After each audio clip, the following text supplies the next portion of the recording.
where we explore the stories that keep you awake at night. I'm your host, and today we're heading into the wilderness with 11 disturbing true camping horror stories. Picture this. You're miles from the nearest road, surrounded by darkness, and something is very, very wrong. Maybe it's footsteps circling your tent at 3 a.m. Maybe it's your camping partner acting like a completely different person. Or maybe it's the slow realization that you're not alone in these woods. And whatever else is out there doesn't want you to leave. From supernatural encounters to psychological breakdowns.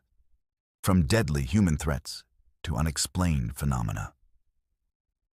These stories will make you reconsider your next outdoor adventure. Each account comes from people who lived through something they'll never forget. And after today, neither will you. So grab your headphones, turn off the lights, and let's dive into the verified fears that wait beyond the campfire's glow.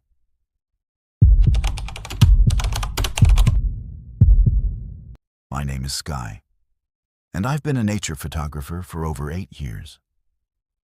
I've spent countless nights alone in forests, deserts, and mountains, capturing moments that most people never get to see. I thought I'd experienced everything the wilderness could throw at me, until that October night in the Olympic National Forest changed everything I believed about being alone in the woods. I'd planned a 5-day solo backpacking trip to photograph the fall colors in one of Washington's most remote areas. The trailhead was a 3-hour drive from Seattle, and I'd specifically chosen a route that most hikers avoid. Too challenging for casual campers, too isolated for comfort. That isolation was exactly what I was looking for. My dad had passed away 6 months earlier, and I needed the solitude to process my grief while doing what I loved most. The first 2 days went perfectly. I captured some incredible shots of maple leaves against misty backdrops, and the weather held up beautifully. I'd set up camp each night without incident, falling asleep to the familiar sounds of wind through branches and the distant call of owls. On the third night, everything changed. I had made camp in a small clearing about 15 miles from the nearest trail marker. It was the kind of spot that felt untouched by human presence, which is why what happened next was so disturbing. I'd just finished editing some photos on my laptop when I heard it for the first time. My father's voice calling my name from somewhere in the darkness beyond my tent. "Sky, Sky, honey, where are you?" I froze. The voice was perfect. Every inflection, every familiar warmth that I'd been missing for months. But my father had been dead since April. I sat there in my tent, heart pounding, telling myself it was just the wind or my imagination playing tricks on me. Grief does strange things to your mind, I reasoned. But then it came again, closer this time. "Sky, I'm looking for you. Come find me." The voice seemed to circle my campsite, moving through the trees with an unnatural fluidity. I grabbed my flashlight and unzipped my tent, shining the beam in every direction. Nothing. Just the endless black between the Douglas firs and that suffocating silence that follows when even the insects stop making noise. I didn't sleep that night. Every time I started to drift off, I'd hear footsteps on the fallen leaves around my tent. Slow, deliberate steps that would stop the moment I held my breath to listen more carefully. When dawn finally broke, I convinced myself I'd imagined it all. Stress, exhaustion, grief. There were plenty of rational explanations. But when I emerged from my tent that morning, rational explanations became impossible. My camera equipment, which I'd carefully organized on a fallen log the night before, had been rearranged, not scattered or knocked over. Rearranged. My telephoto lens was balanced perfectly on end. My tripod had been folded into an intricate geometric pattern, and my backup batteries were lined up in a perfect spiral, leading away from my campsite into the woods. I stood there for 20 minutes, just staring at the impossible arrangement. There was no wind strong enough to do this. No animal could have created those precise patterns. And if another person had been in my camp, why not take the expensive equipment instead of this? I packed up quickly and hiked to a different location for the fourth night, telling myself that getting some distance would solve the problem. I chose a spot near a small stream, thinking the sound of running water would mask any auditory hallucinations. I was wrong. The voice came earlier this time, just as the sun disappeared behind the mountains. But it wasn't just my father's voice anymore. It was having a conversation with someone else. Someone whose voice I couldn't quite make out, but whose presence felt malevolent in a way that made my skin crawl. "She's getting scared," my father's voice said from somewhere to my left. The other voice responded, but the words were garbled, like someone speaking underwater or through a broken radio. "No, not yet," my father's voice continued. "Let her see first." That's when I noticed the footprints. Fresh human prints in the soft earth around the stream, forming a perfect circle with my tent at the center. The prints were deep, as if made by someone carrying significant weight. And they appeared in the beam of my flashlight, like they were materializing out of nothing. I didn't just stay awake that night. I sat in my tent with my knife in one hand and my emergency beacon in the other, finger hovering over the activation button. The voices continued their conversation throughout the night, sometimes close enough that I could feel breath on the tent wall, sometimes distant enough that I wondered if I was losing my mind. But it was the laughter that broke me. Around 3 a.m., I heard my father laugh, that deep, genuine laugh I'd missed so much. Followed by something else laughing with him, something that didn't sound remotely human. When morning came, I found my campsite surrounded by symbols carved into the trees. Fresh carvings, the sap still bleeding from the bark.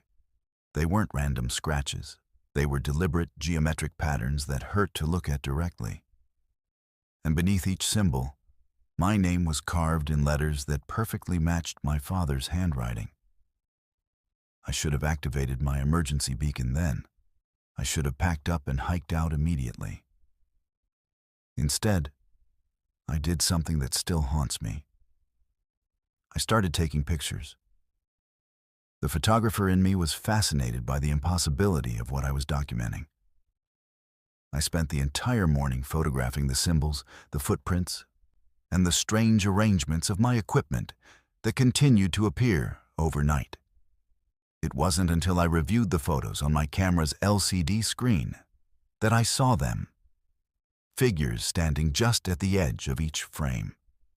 Tall, impossibly thin silhouettes that seemed to bend light around them. In one photo, there were 3 of them. In another, 7. And in the final shot I took before my camera battery died, one of them was standing directly behind me. I ran.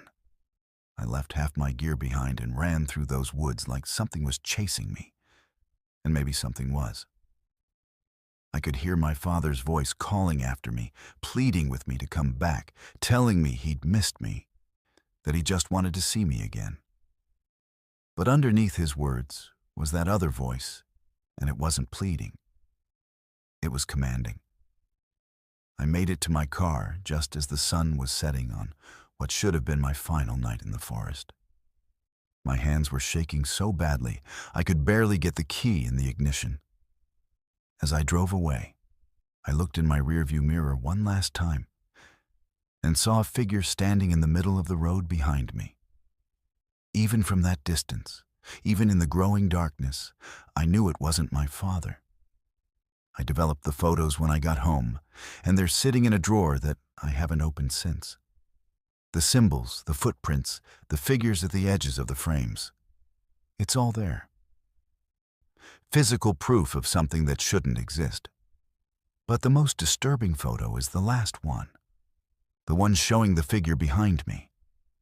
Because when I look closely at that silhouette, I can see it's wearing my father's jacket, the one we buried him in. I haven't been camping alone since that trip.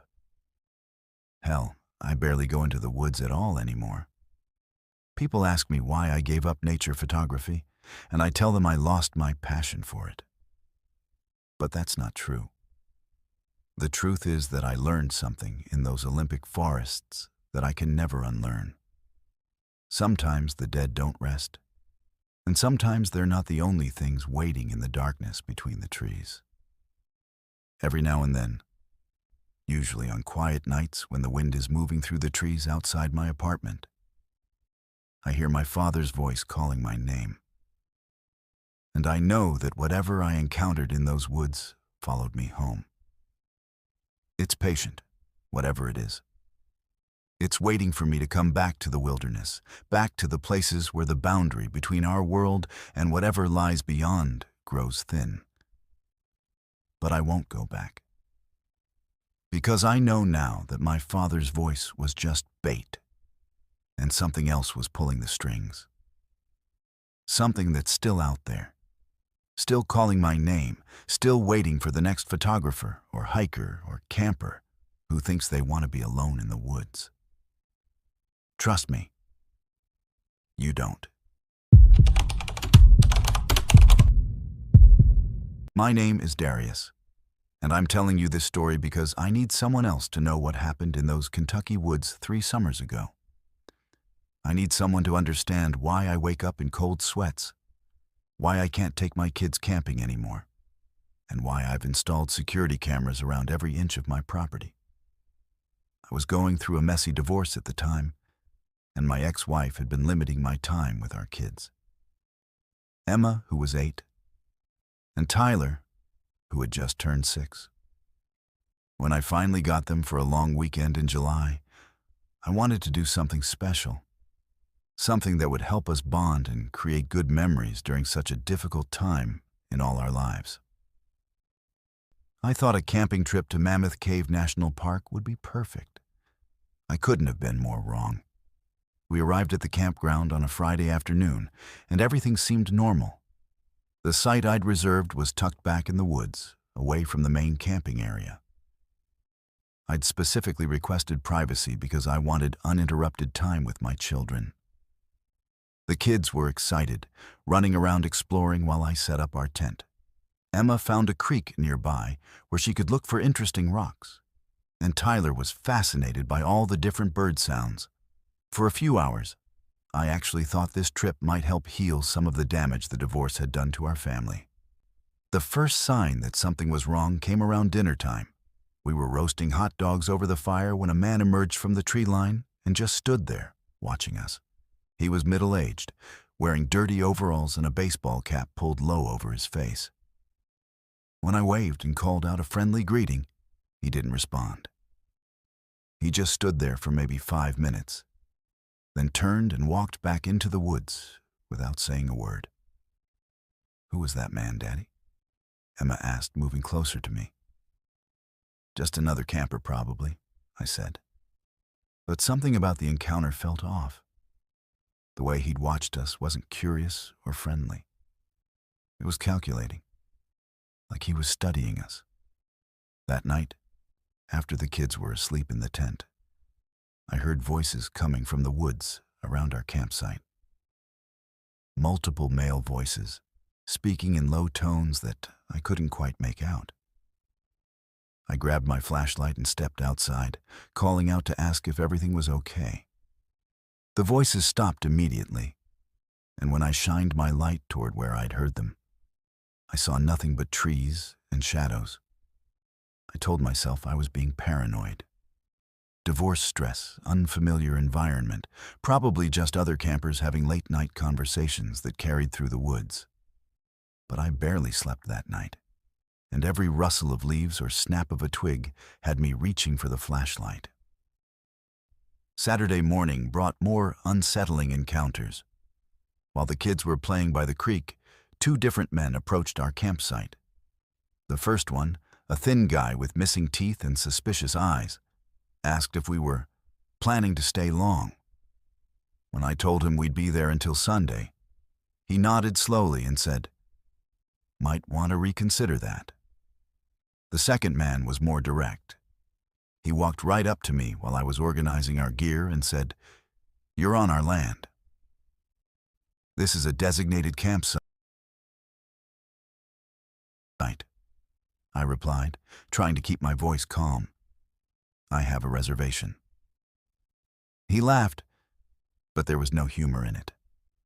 Reservations don't mean much out here. This has been our spot for 30 years. We don't like strangers. "Look, I don't want any trouble," I said. "We're just here for the weekend with my kids."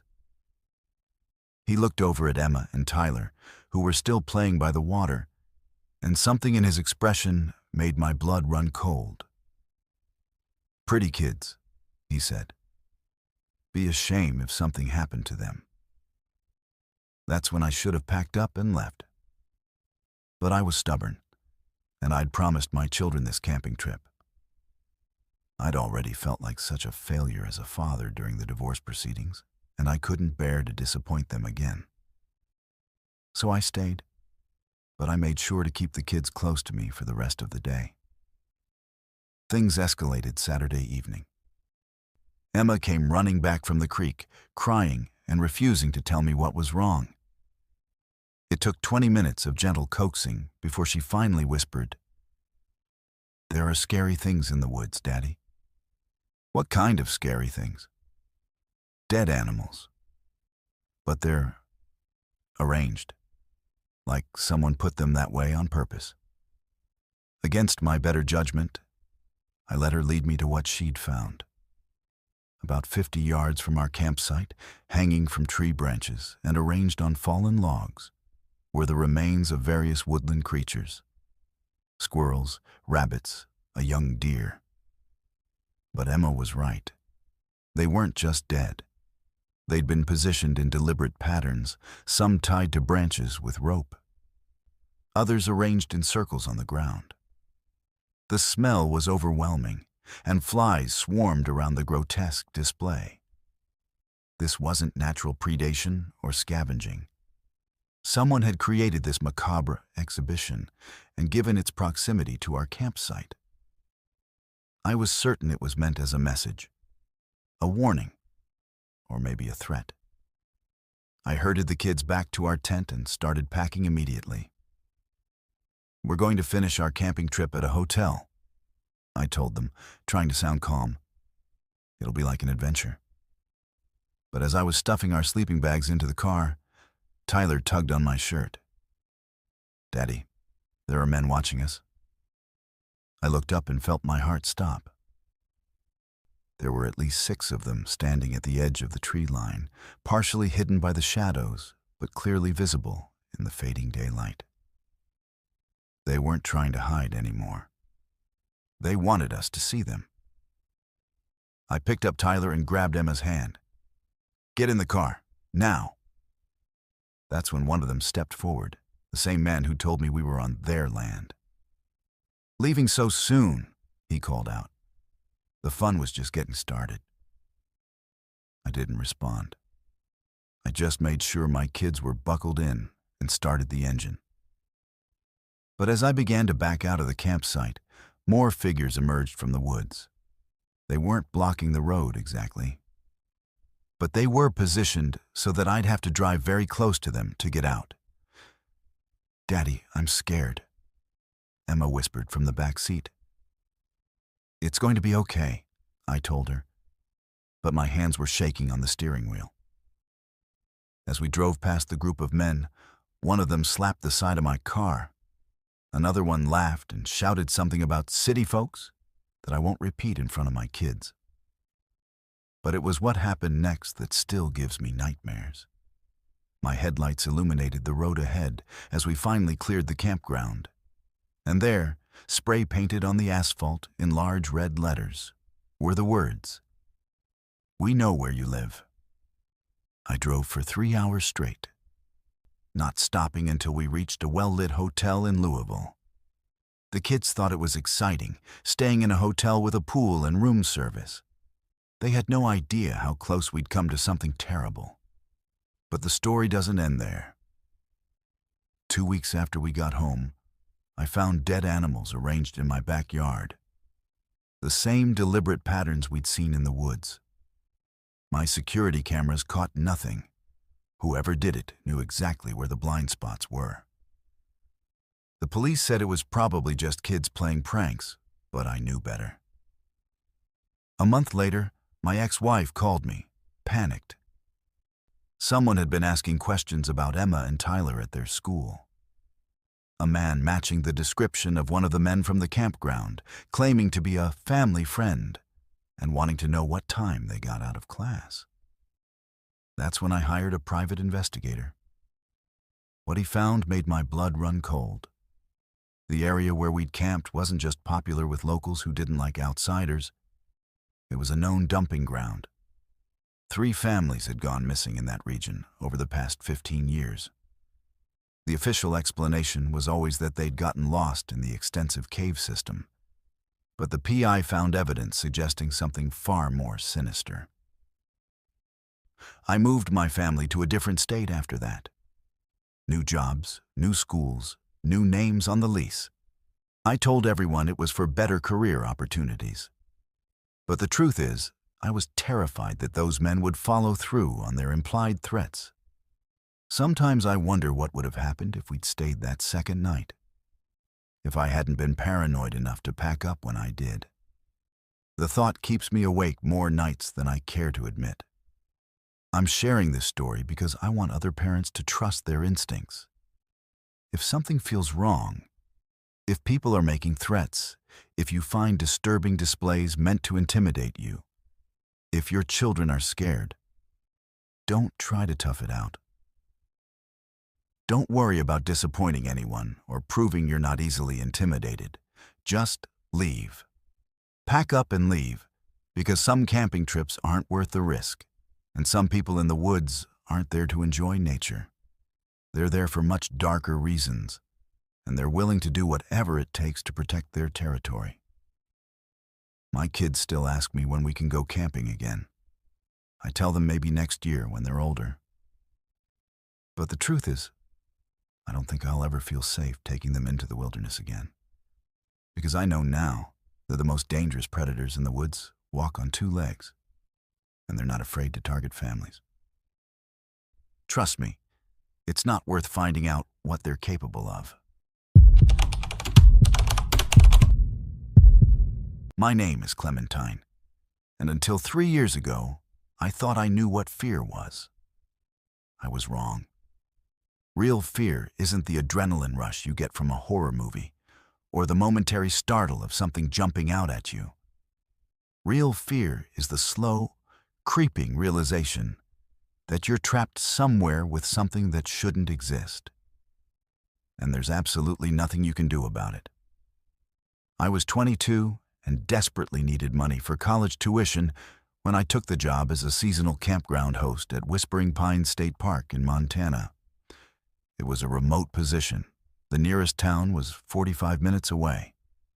And during the week, especially in September, I was often the only person for miles. The pay was decent for what seemed like easy work. Check in late arrivals, patrol the campgrounds, handle minor emergencies, and spend my nights in the old visitor center maintaining radio contact with the Park Service. The visitor center was a relic from the 1970s. All wood paneling and shag carpet, with a main office area, a small apartment where I stayed, and a basement storage room that I was told to avoid because of structural issues. The building felt frozen in time, complete with outdated radio equipment that crackled with static even when no one was transmitting. My first few weeks were blissfully uneventful.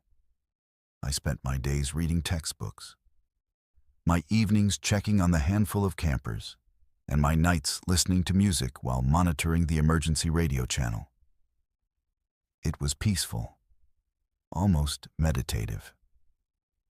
I should have known it was too good to last. The first incident happened on a Tuesday night in late September. I was alone in the park, The last campers had left that morning, and no new reservations were scheduled until the weekend. Around midnight, I was studying for an exam when the old radio equipment in the corner began crackling to life. Static filled the room, and then, clear as day, I heard voices. Not the official Park Service communications I was used to monitoring, but casual conversation between what sounded like campers. "The fire's getting low," a man's voice said. "I'll get more wood," a woman replied. "Kids, stay close to the tent." I walked over to the radio, confused. The equipment was ancient, with dials and switches I'd never seen used. According to my orientation, it hadn't been functional for years. Yet, here it was, broadcasting what seemed like a family's camping trip. I tried to respond, pressing the transmission button and asking if anyone needed assistance. The conversation stopped immediately, replaced by dead silence. I waited for several minutes, but the voices didn't return. I checked the campground registry. No one was supposed to be here. I grabbed my flashlight and drove around the entire park, checking every campsite. Empty. All of them. Yet I'd clearly heard people who sounded like they were camping, people with children. I told myself it was picking up transmissions from another park, maybe some kind of atmospheric anomaly. Old equipment malfunctions all the time. But something about those voices bothered me. They'd sounded so close, so immediate, like the family was just outside the building. The second incident happened 3 nights later. I was lying in bed, almost asleep, when I heard footsteps on the wooden floor above me. Slow, deliberate footsteps pacing back and forth across the main office. I lived alone in the building. The doors were locked, and I would have heard anyone enter. I grabbed a baseball bat and crept upstairs. The office was empty, but the smell hit me immediately. Wood smoke and something else. Something organic and unpleasant, like food that had been left out too long. The smell was strongest near the old radio, which was humming softly even though I was certain I'd turned it off before bed. As I stood there in the dark, trying to make sense of what was happening, the radio crackled to life again. "Mommy, I don't feel good," a child's voice whimpered. "It's just the altitude, sweetheart." The woman from before replied, "You'll feel better in the morning." "Something's wrong with the water," the man said, his voice tense now. "The kids have been sick since yesterday." I fumbled for the light switch, and when the fluorescence flickered on, the voices stopped. But the smell remained, and now I could see something that made my blood run cold. Wet footprints crossed the office floor, muddy prints that led from the front door to the radio and back again. But the front door was still locked, and the prints were fresh. I called my supervisor the next morning, trying to explain what was happening without sounding crazy. He listened patiently and then told me about the Hendricks family. "Happened about 15 years ago," he said.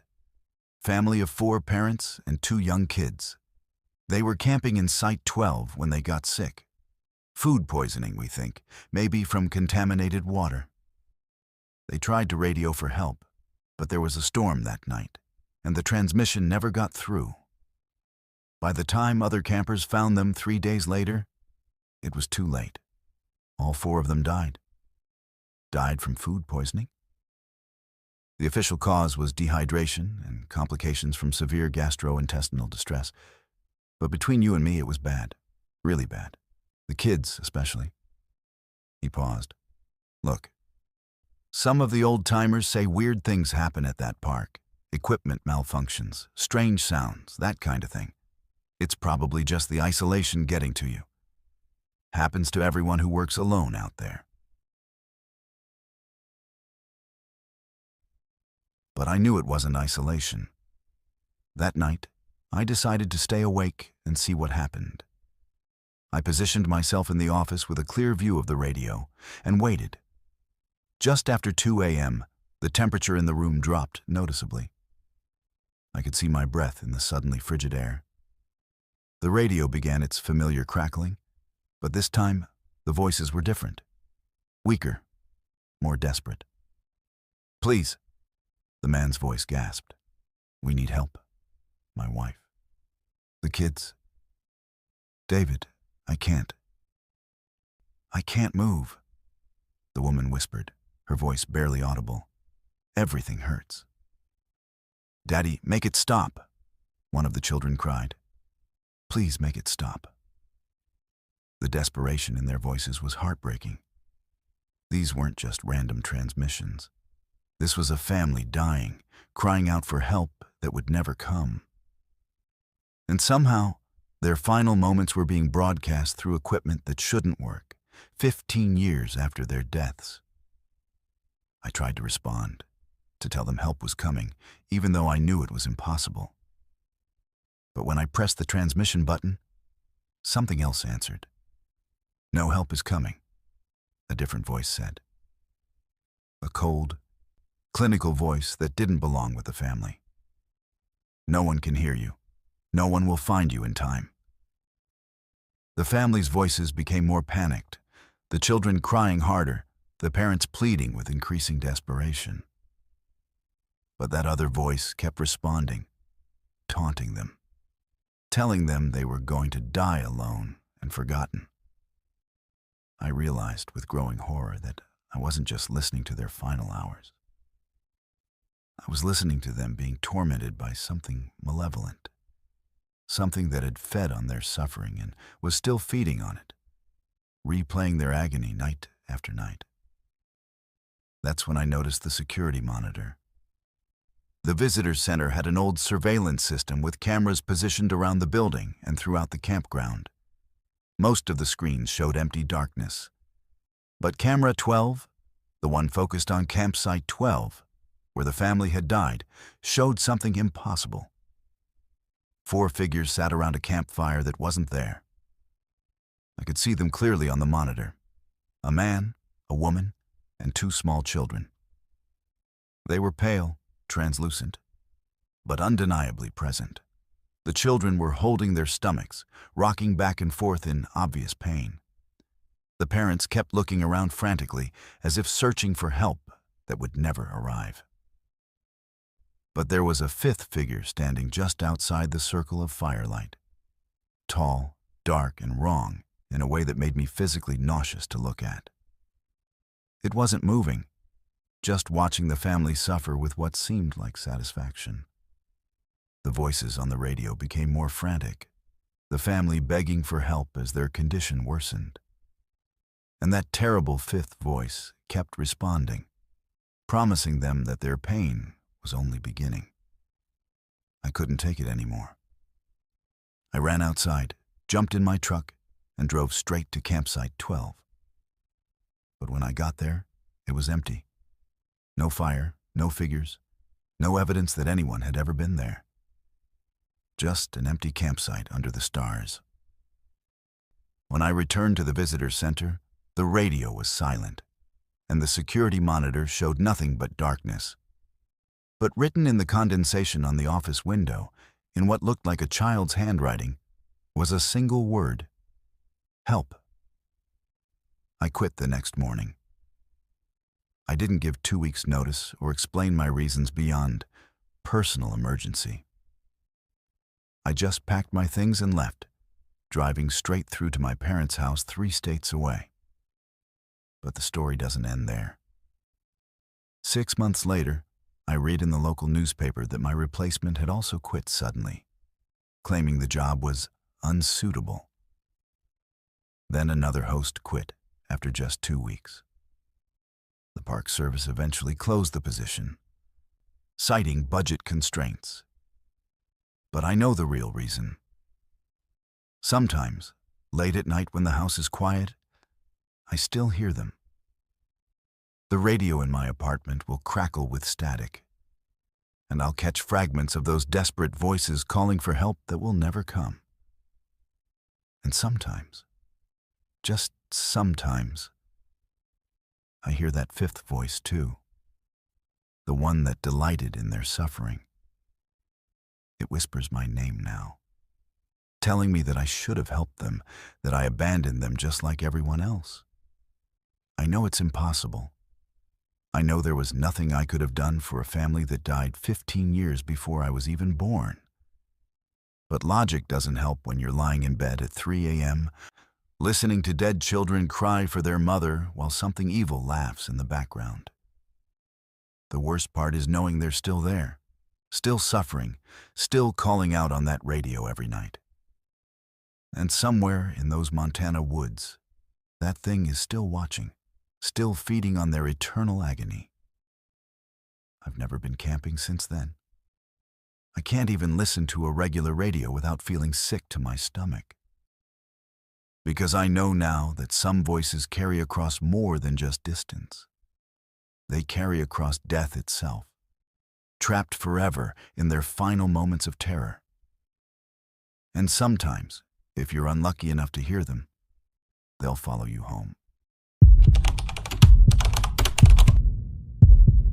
My name is Flynn, and I need to tell you about what happened during my final Eagle Scout camping trip in February of 2019.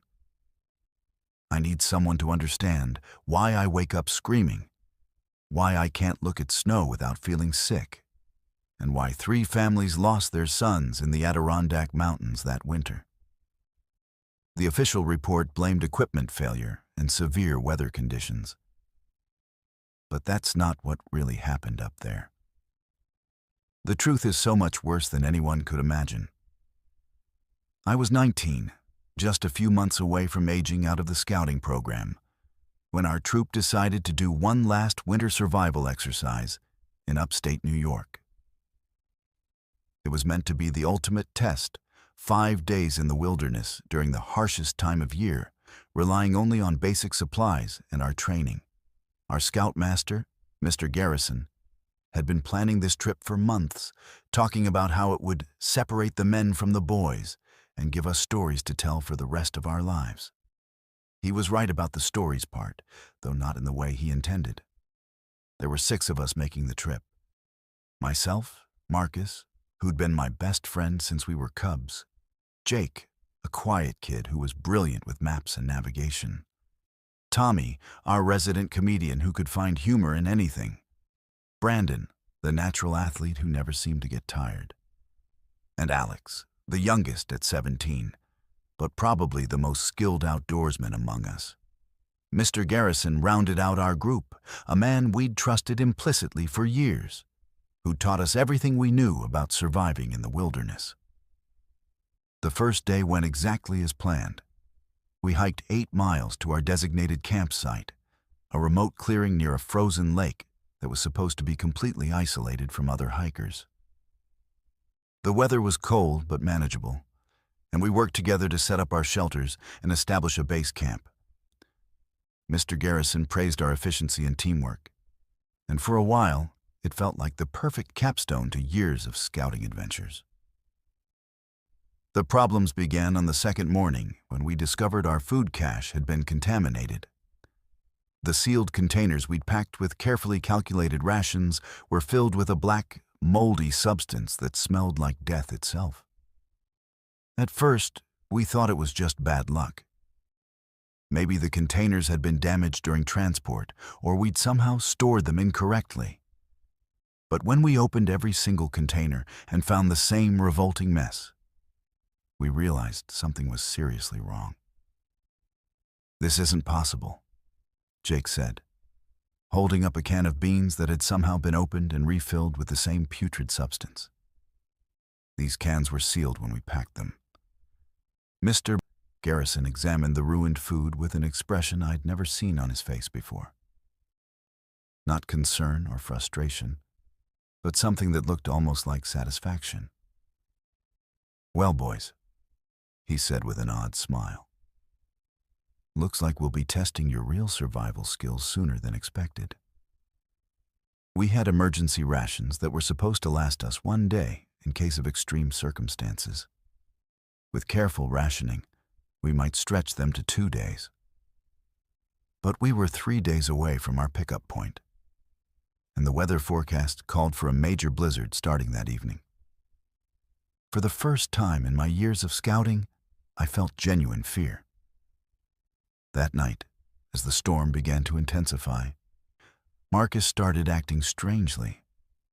He'd always been the steady one among us, the guy who kept his cool in any situation. But something about the howling wind and the isolation seemed to be getting to him. He kept talking to himself, muttering about watching eyes and things moving in the snow that the rest of us couldn't see. "There's something out there," he whispered to me as we huddled in our shared tent. "I can feel it watching us. It's been watching us since we got here." I tried to calm him down, attributing his paranoia to hunger and stress. But deep down, I was starting to feel it too. That sense of being observed, of being hunted by something that stayed just beyond the reach of our flashlights. The third day brought the full force of the blizzard, and with it, the complete breakdown of everything we thought we knew about our scoutmaster. When Tommy complained about feeling dizzy from hunger, Mr. Garrison laughed and told him to toughen up. When Alex suggested we try to hike out early to reach safety, Garrison became furious, ordering us to stay put and see this through like real men. But it was what I overheard him saying on his radio that night that changed everything. I'd gotten up to use the latrine we dug behind our campsite when I heard his voice coming from his tent. Speaking quietly into what I assumed was his emergency communicator. "Everything's going according to plan," he said. "The food contamination worked perfectly. They're already starting to turn on each other, and we're only halfway through." There was a pause then. "No, they don't suspect anything yet. The weather will take care of the rest. By the time anyone finds them, it'll look like a tragic accident, just like the others." The others? My blood ran cold as I realized what he meant. This wasn't the first time Mr. Garrison had taken scouts on a survival trip that went horribly wrong. I thought about the stories we'd heard over the years about troops that had gone missing, about survival exercises that ended in tragedy. How many of those had been deliberate? I crawled back to my tent, my mind racing. I had to tell the others, but I had to be careful. If Garrison realized I knew what he was planning, he might accelerate his timeline. I woke Marcus first, whispering urgently in his ear about what I'd heard. His response terrified me. "I know," he said, his voice completely flat. "I've known since yesterday. He's been putting something in our water. That's why I feel so strange, why everything looks wrong." Marcus was right. Now that I thought about it, the water from our purification tablets had tasted bitter, medicinal. And we'd all been experiencing symptoms, disorientation, paranoia, visual disturbances. Garrison wasn't just planning to let us die from exposure. He was drugging us, making sure we couldn't think clearly enough to save ourselves. We woke the others one by one, sharing our discovery in hushed whispers. Jake immediately wanted to confront Garrison directly, but Brandon, despite his growing confusion from whatever we'd been drugged with, pointed out that our scoutmaster was the only one with a working GPS and emergency beacon. If we accused him without proof, he could simply deny everything and leave us stranded. Alex, who'd been quiet through our discussion, suddenly spoke up. "He's not the only one with a GPS," he said, pulling a small device from his pack. "I brought a backup. My parents insisted on it." That's when we started planning our escape. But the drugs in our system made it hard to think clearly, and the blizzard was intensifying. We decided to wait until early morning, when Garrison would be asleep, then take his supplies and hike out together. We never got the chance. Around midnight, Jake started screaming. I'd been lying awake, trying to fight off the disorienting effects of whatever Garrison had been feeding us, when Jake's voice pierced the night. Not the scream of someone in pain, but the scream of someone seeing something that shouldn't exist. We all rushed out of our tents to find Jake standing in the snow, pointing at the tree line with a shaking hand. "Do you see them?" he asked, his voice breaking. "Do you see all of them?" I looked where he was pointing and saw nothing but snow-covered pines. But Jake was insisting there were people standing between the trees, dozens of them, all watching our campsite. He described them in horrifying detail. Scouts in uniforms from different eras, some recent, some decades old, all bearing the signs of death by exposure. "They're trying to tell us something," Jake whispered. "They're warning us about him." That's when we heard Garrison's tent unzip, and our scoutmaster emerged with a satisfied smile on his face. "Having some hallucinations, Jake?" he asked cheerfully. "That's perfectly normal. The medication I've been giving you can cause some interesting side effects." He'd stopped pretending. The mask was completely off now, and we could see him for what he really was. Not a mentor, but a predator who'd been systematically murdering scouts for years. "You're all going to die out here," he continued conversationally. "Tragic accident. Inexperienced scouts, severe weather, equipment failure. It happens more often than you'd think. Your families will grieve, but they'll be proud that you died doing something you loved." That's when Marcus snapped. Despite the drugs in his system, despite being weakened by hunger and cold, he launched himself at Garrison with a fury I'd never seen before. The two of them fought in the snow, rolling and punching while the rest of us stood frozen, trying to process what was happening. The fight ended when Garrison pulled a knife, not a survival tool, but a weapon he'd been carrying specifically for this moment. Marcus screamed as the blade found its mark, and then he was still, his blood spreading across the white snow in a pattern that looked almost artistic. "Anyone else want to be a hero?" Garrison asked, holding the bloody knife and smiling at our terrified faces. We ran. All 5 of us remaining scouts scattered into the blizzard, abandoning our supplies and fleeing into the wilderness with nothing but the clothes on our backs. I don't know what happened to Tommy or Brandon. I heard Tommy calling for help somewhere to my left. But when I tried to follow his voice, I found only silence and more snow.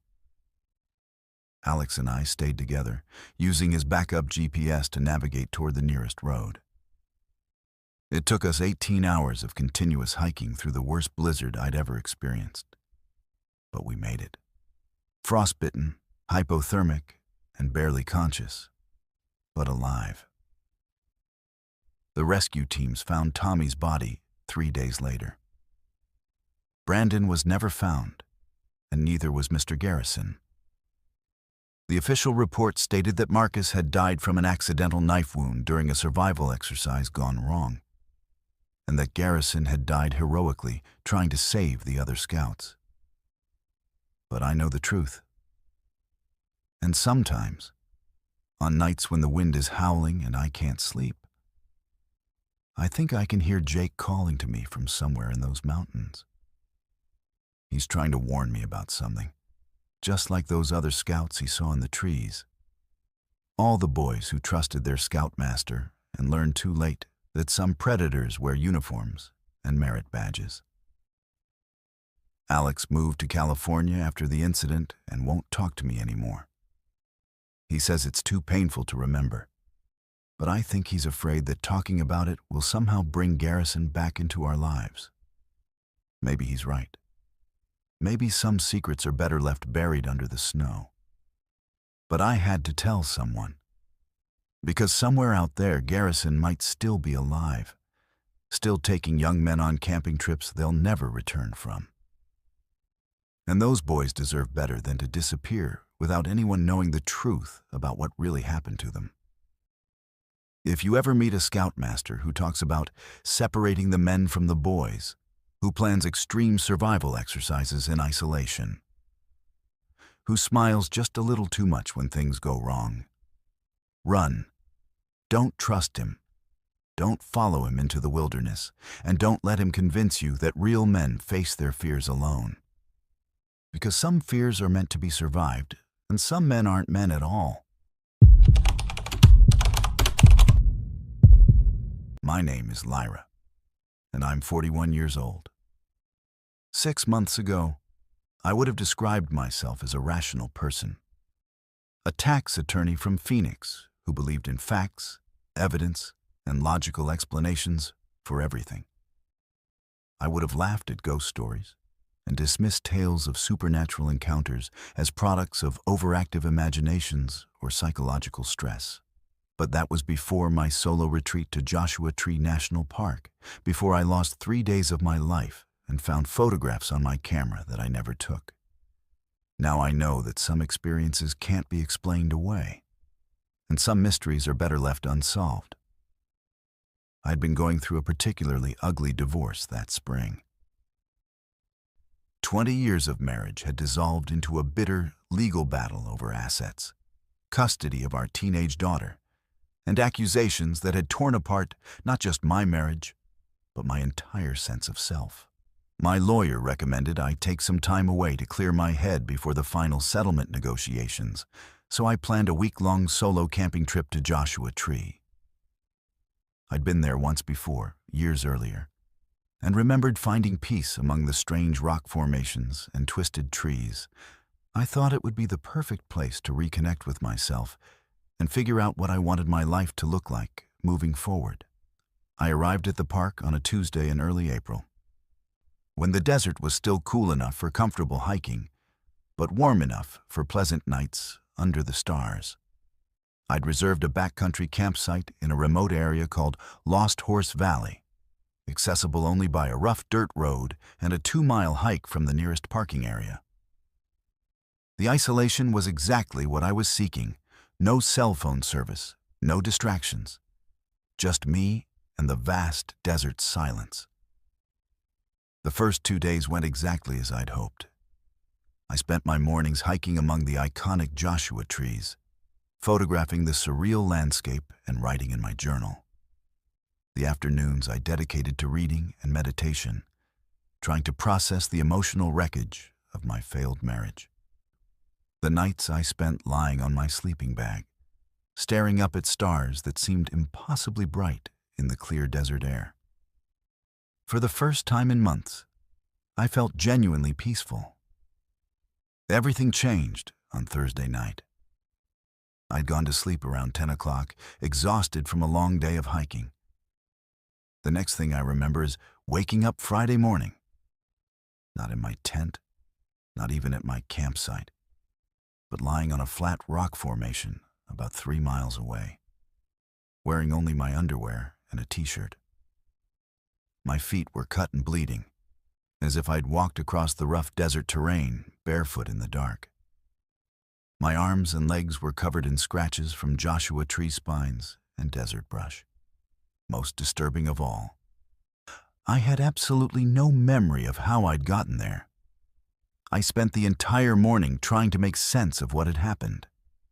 Sleepwalking seemed like the most logical explanation, though I'd never had episodes before and couldn't imagine walking 3 miles across treacherous terrain while unconscious.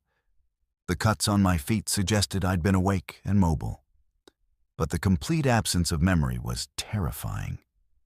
I wondered if I'd had some kind of mental breakdown brought on by the stress of the divorce, if my mind had finally snapped under the pressure. When I made it back to my campsite, I found my tent exactly as I'd left it. My sleeping bag still laid out as if I'd simply vanished from inside it. But there were new things there that I couldn't explain. Strange symbols drawn in the sand around my tent, geometric patterns that looked deliberately created but didn't match anything I recognized. They weren't Native American pictographs or any kind of rock art I'd seen in the park. They were something else entirely, precise and intricate, as if someone had spent hours creating them while I was wherever I had been. I used my camera to document the symbols before the wind could erase them, then spent the rest of Friday trying to piece together what had happened. I searched the area where I'd awakened, looking for clues or evidence of what I might have experienced during those missing hours. I found nothing. No footprints other than my own bloody ones leading back toward camp, no signs of other people, no explanations for the impossible situation I found myself in.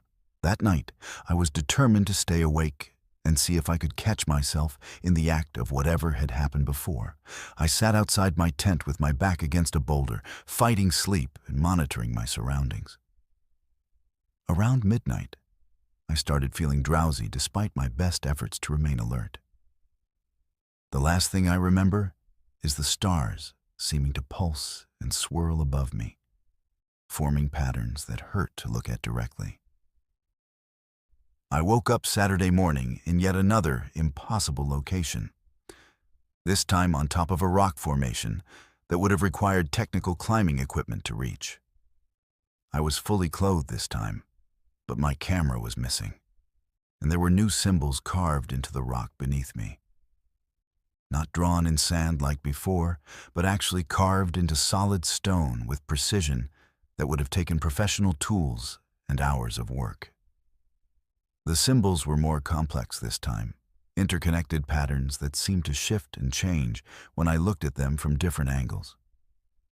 The climb down was treacherous and took me most of the morning. When I finally made it back to base camp, I found my camera sitting on my camping chair, exactly where I'd left it 2 nights before.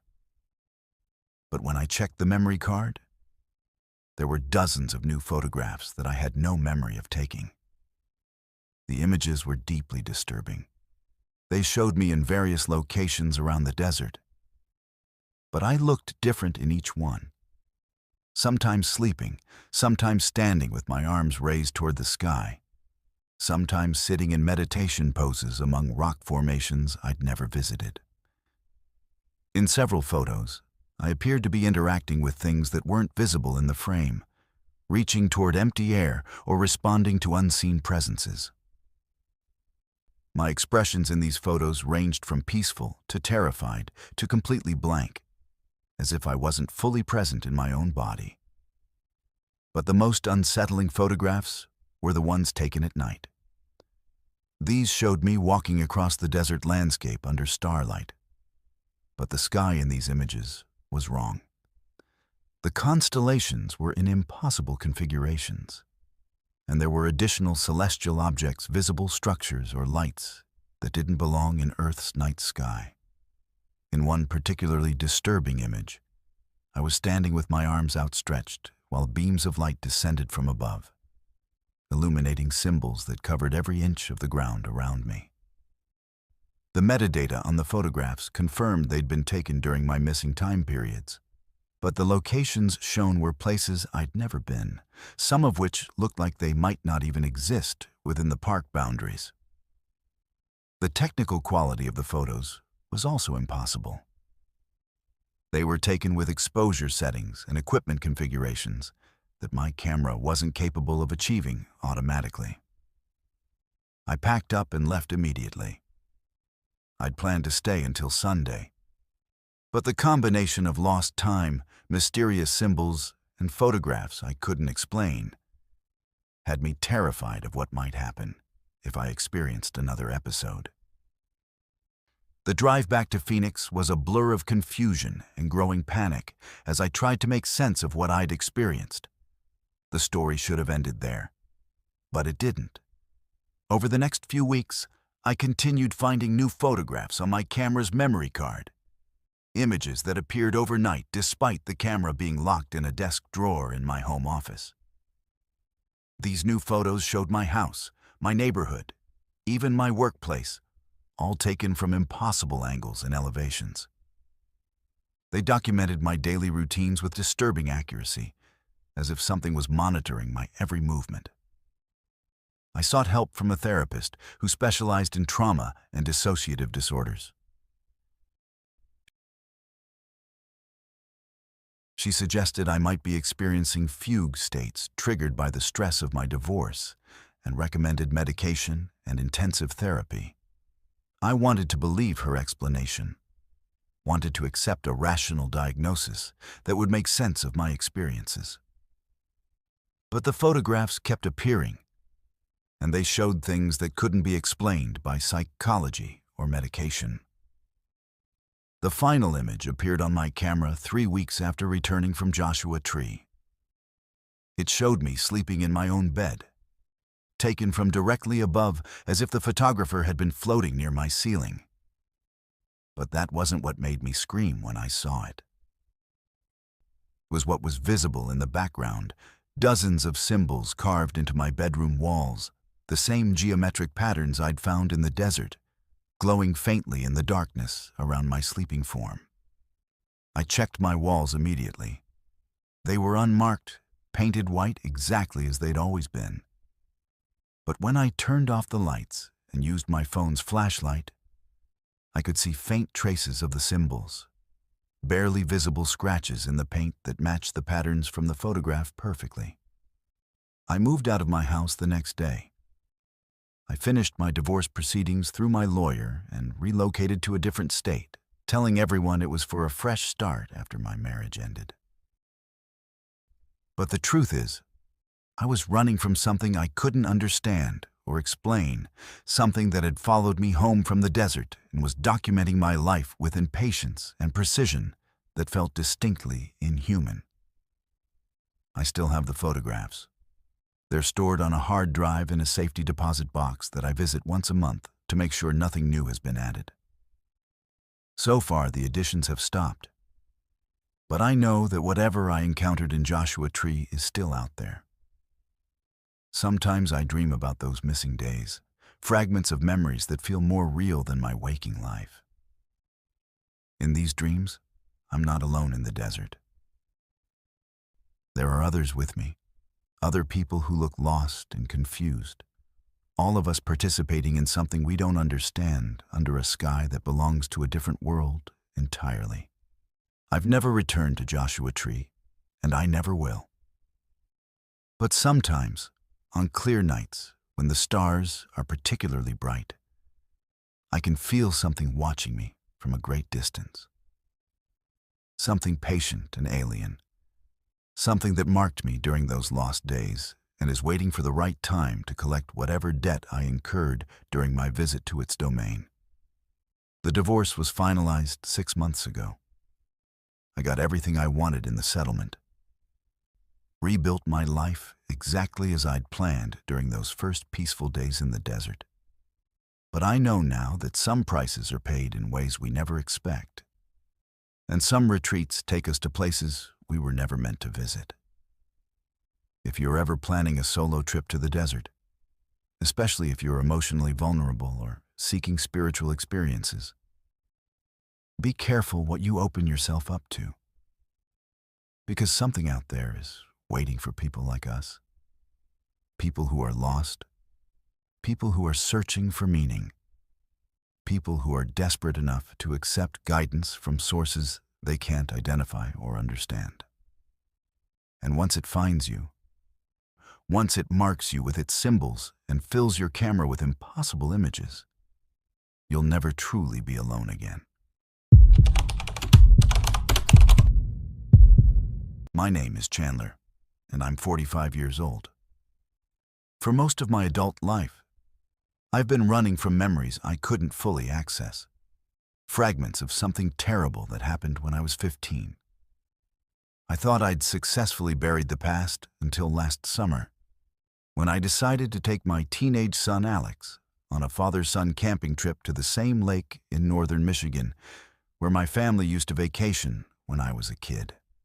I thought it would be healing, a chance to create new memories and bond with my son during his difficult teenage years. Instead, it became the catalyst for remembering something I'd spent 30 years trying to forget. The lake is called Mirror Lake, though it's not marked on most maps. It's a small, pristine body of water surrounded by dense pine forests, accessible only by a winding dirt road that branches off from a barely maintained state route.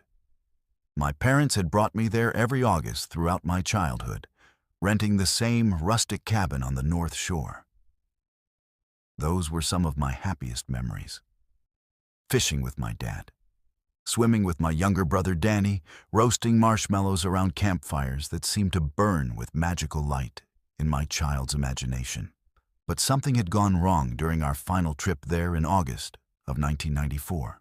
I knew that much because we never returned to the lake after that summer. And my parents refused to talk about why. Whenever I asked about Mirror Lake in later years, my mother would change the subject with an uncomfortable laugh. And my father would get a distant look in his eyes that suggested he was seeing something he didn't want to remember. Danny, who was only 12 that last summer, claimed he didn't remember anything unusual about the trip at all. Alex was 16 and going through a particularly rebellious phase when I suggested the camping trip. His mother and I had divorced 2 years earlier, and he'd been spending most of his time with friends who were clearly bad influences. I thought some quality time away from technology and peer pressure might help us reconnect and give me a chance to have some serious conversations about his future. He wasn't enthusiastic about the idea, but he agreed to go. Probably because I'd promised him a new car if he maintained decent grades for the school year. We arrived at Mirror Lake on a Tuesday in late August, 31 years almost to the day since my family's last visit there. I'd managed to rent the same cabin where we'd stayed during my childhood, though it had changed hands several times and was now owned by an elderly couple who lived in town and only rented it out during the summer months. The place looked smaller and more run down than I remembered, but it was still recognizable. The same screened porch facing the water, the same stone fireplace, the same narrow dock extending into the lake. Alex was less than impressed with our accommodations, but his attitude improved once he realized the complete lack of cell phone service meant he was temporarily freed from the social pressures that had been consuming his life back home. We spent the first day fishing and talking about his plans for college, and for a few hours, I felt like we were actually making progress in rebuilding our relationship. That evening, while Alex was reading on the porch, I walked down to the dock to watch the sunset. The lake was perfectly still, its surface reflecting the sky so perfectly that it was impossible to tell where water ended and air began. As I stood there watching the light fade, I started having flashes of memory-brief, disconnected images that felt more like dreams than actual recollections. I saw myself at 15, standing on this same dock with Danny beside me. We were both staring at something in the water, something that shouldn't have been there. In the memory, I was terrified, but I couldn't remember why. The image dissolved before I could grasp its meaning, leaving me with nothing but a feeling of unease and the strange certainty that we hadn't been alone that night. The next morning, Alex made a discovery that changed everything. He'd gotten up early to explore the area around the cabin and had found a cache of old items buried in a waterproof container beneath a pile of stones near the shore. Inside were newspaper clippings, Polaroid photographs, and what looked like pages torn from a journal. "Dad, you need to see this," he called, his voice unusually serious. The newspaper clippings were from August 1994, reporting the disappearance of 3 children from a family camping at Mirror Lake. 8-year-old Emma Morrison, her 10-year-old brother Jake, and their 12-year-old cousin Sarah had vanished from their campsite during the night, leaving behind no trace except their sleeping bags and a few items of clothing found floating in the lake the next morning. The articles described massive search efforts involving state police, volunteers, and diving teams, but the children were never found. The photographs were worse. They showed the Morrison family during what appeared to be a normal camping trip. Kids playing in the water, adults preparing food around a campfire. Typical vacation snapshots. But in several of the photos, there were other figures visible in the background, partially hidden by trees or standing at the edge of the frame. The figures were hard to make out clearly, but they appeared to be adults watching the family from a distance. The journal pages were the most disturbing discovery. Written in a child's handwriting, they described feeling watched during their camping trip, finding strange symbols carved into trees, and hearing voices calling to them from the woods at night. The final entry, dated the night before the children disappeared, was barely legible. They want us to come with them. They say they have something to show us by the old foundation. Emma thinks we should go. I'm scared, but I don't want to be a baby. As I read these decades-old documents, more memories began surfacing. I remembered now that there had been another family camping at Mirror Lake during our 1994 visit. I remembered my parents talking quietly with other adults about children who had gone missing, about search teams and police investigators. And I remembered something else, something that made my blood run cold. I remembered finding those same journal pages 30 years ago, hidden in the same location where Alex had just discovered them.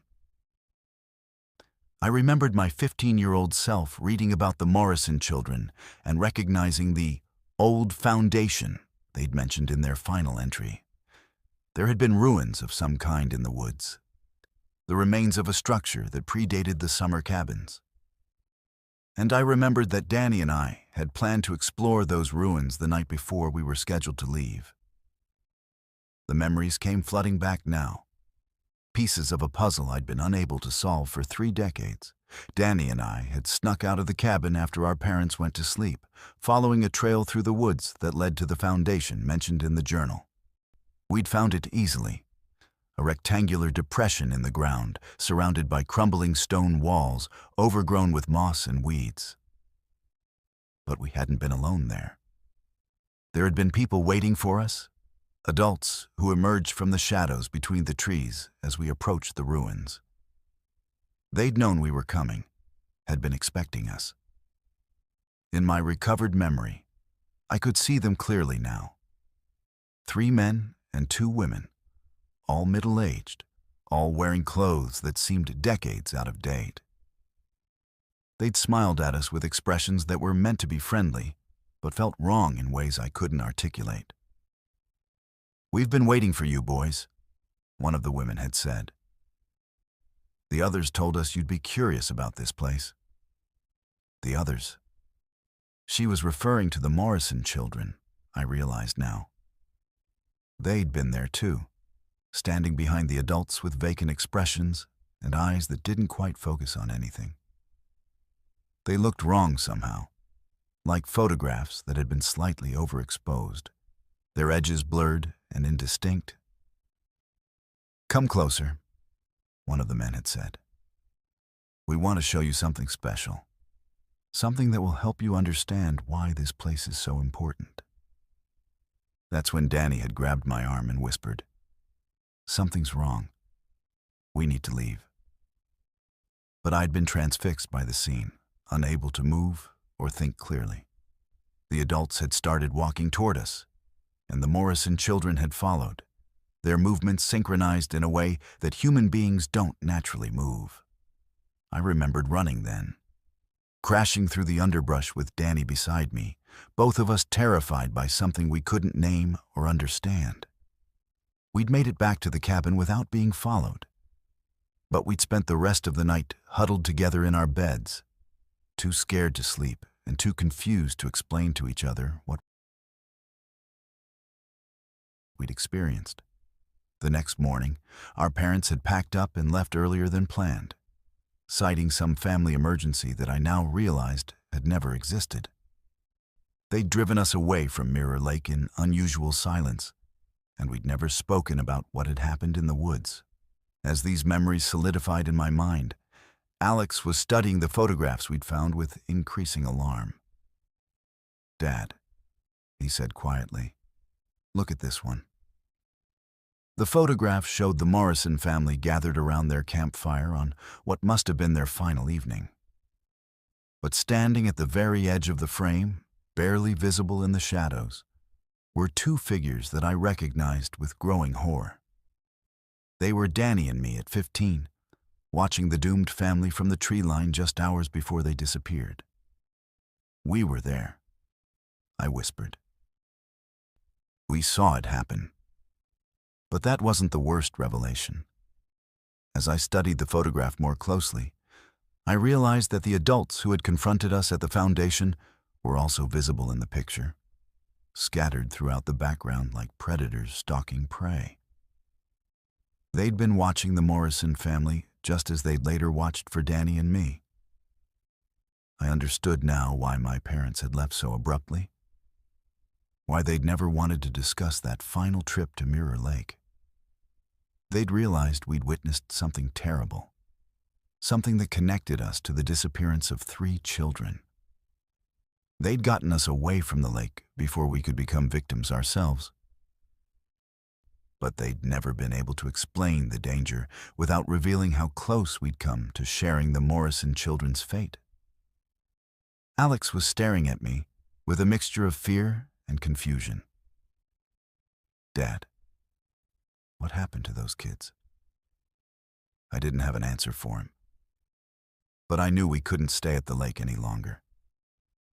As I packed our gear with shaking hands, I found myself looking over my shoulder constantly, expecting to see those same figures emerging from the tree line.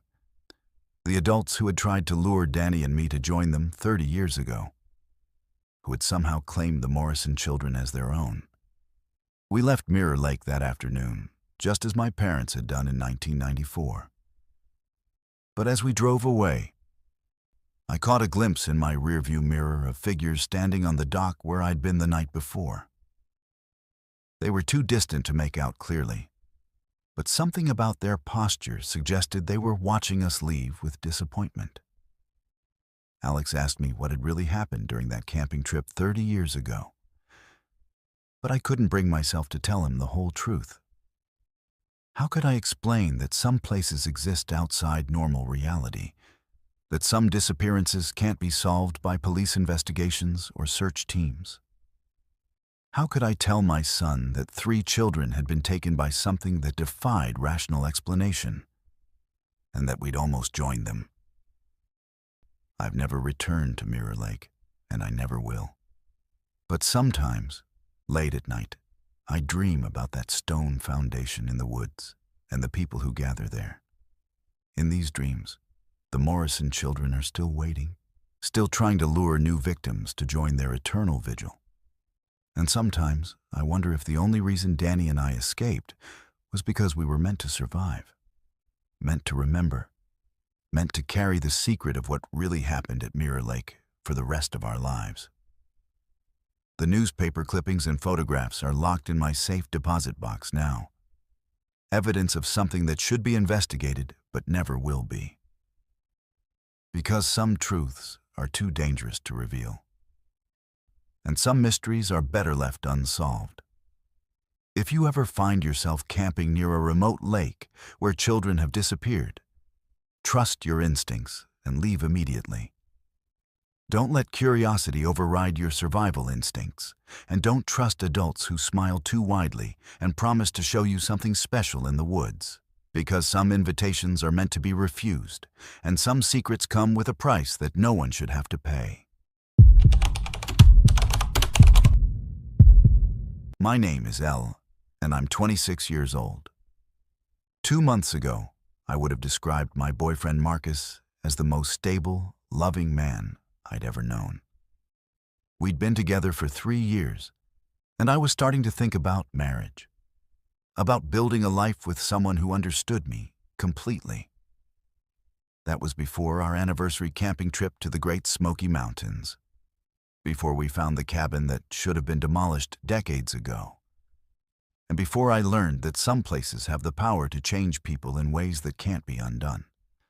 Marcus had planned the trip as a surprise for our 3-year anniversary. He'd researched remote camping spots in Tennessee, specifically looking for places where we could be completely alone to reconnect without the distractions of work and social media. I was touched by his thoughtfulness.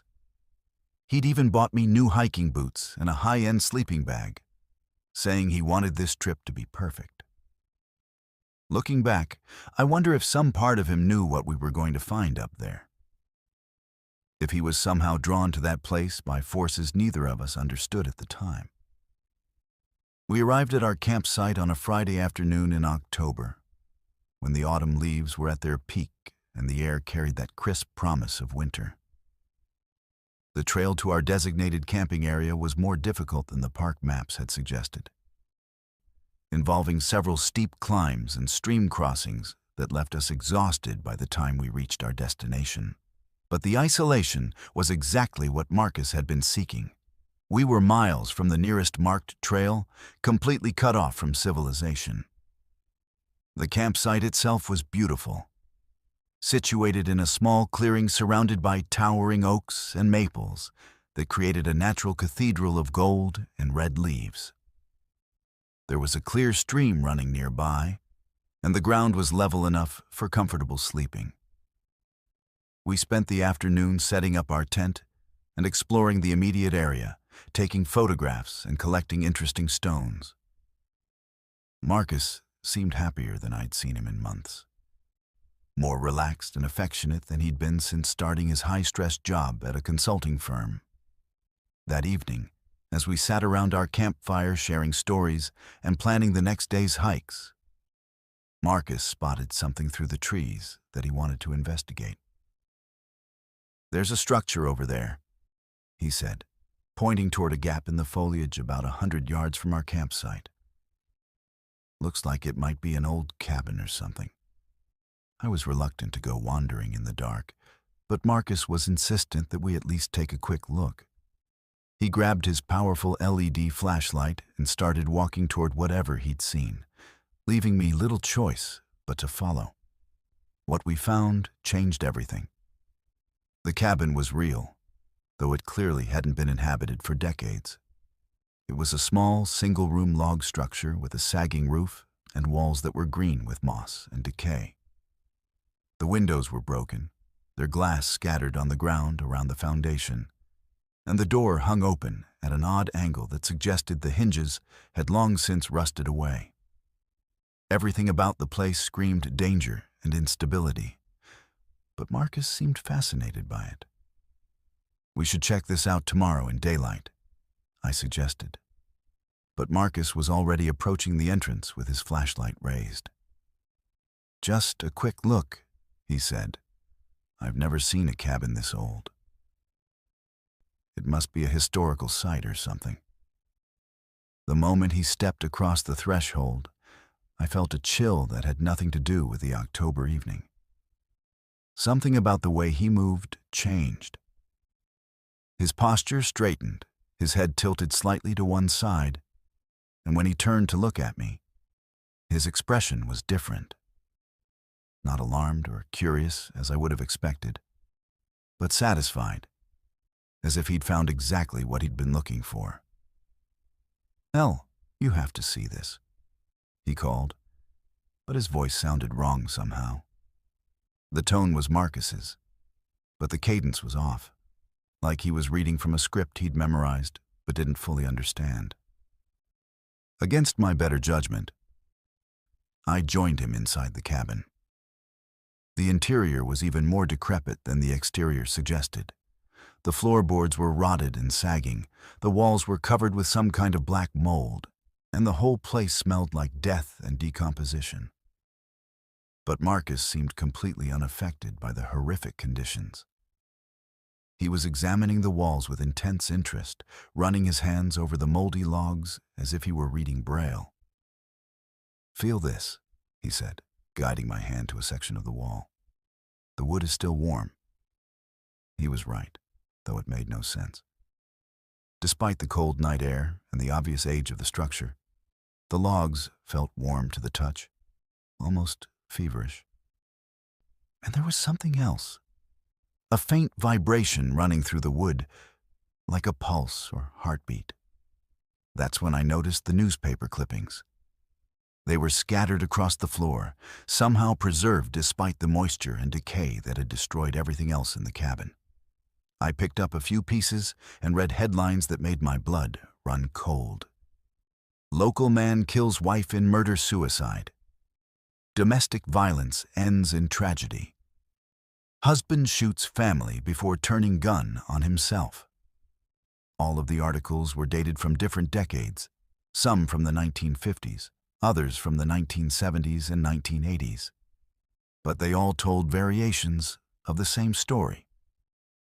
A couple would come to this remote cabin for a romantic getaway, and within days, the man would kill his partner before taking his own life. The details varied, but the pattern was consistent and horrifying. "Marcus, we need to leave," I said. But when I looked up from the newspaper clippings, he was gone. I called his name and searched the small cabin thoroughly, but he wasn't there. His flashlight was lying on the floor where he'd dropped it, still illuminating the moldy walls and scattered papers. I grabbed the light and rushed outside, calling for him frantically. I found him standing about 20 feet from the cabin, perfectly motionless with his back to me. When I approached and touched his shoulder, he turned around slowly, and I saw that his eyes had changed. They were still Marcus's eyes, the same brown color and familiar shape. But the expression behind them was completely foreign. Cold, calculating, and filled with a malice that was utterly unlike the man I'd fallen in love with. "There you are," he said. But the voice that came out of his mouth wasn't entirely his own. It was Marcus's vocal cords, but the accent was different, older, more formal. "I've been waiting for you." "Waiting for me?" "Marcus, you were just inside the cabin. What are you talking about?" He smiled, but it wasn't Marcus's smile. It was the expression of someone who found my confusion amusing. "Marcus?" he repeated, as if testing the name. "Yes, that's what this one is called. He's been very helpful, very accommodating."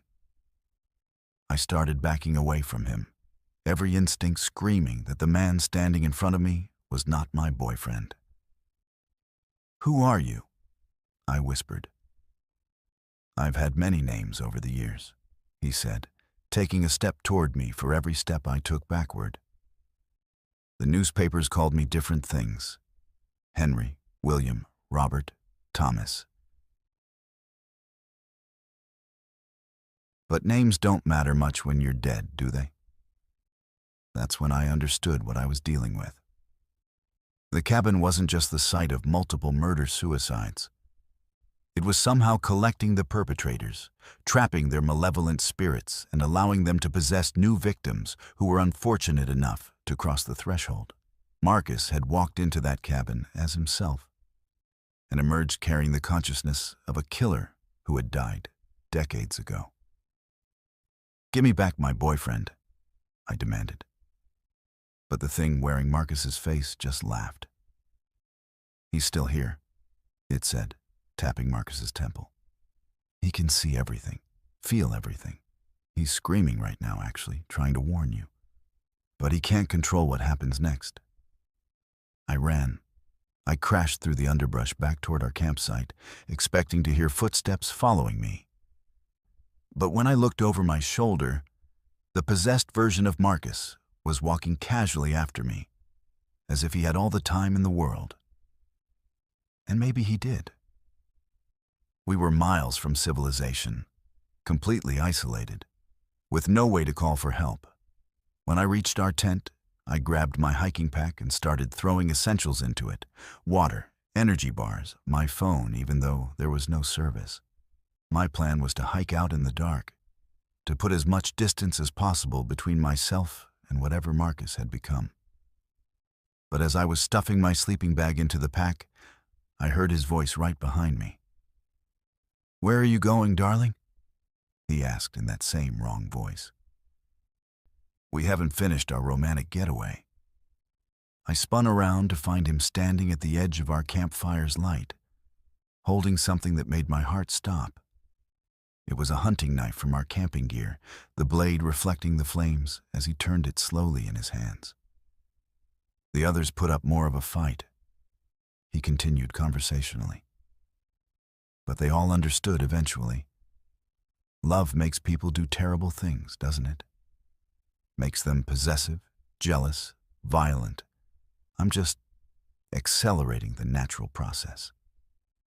For the next 6 hours, I played a terrifying game of cat and mouse through the dark forest.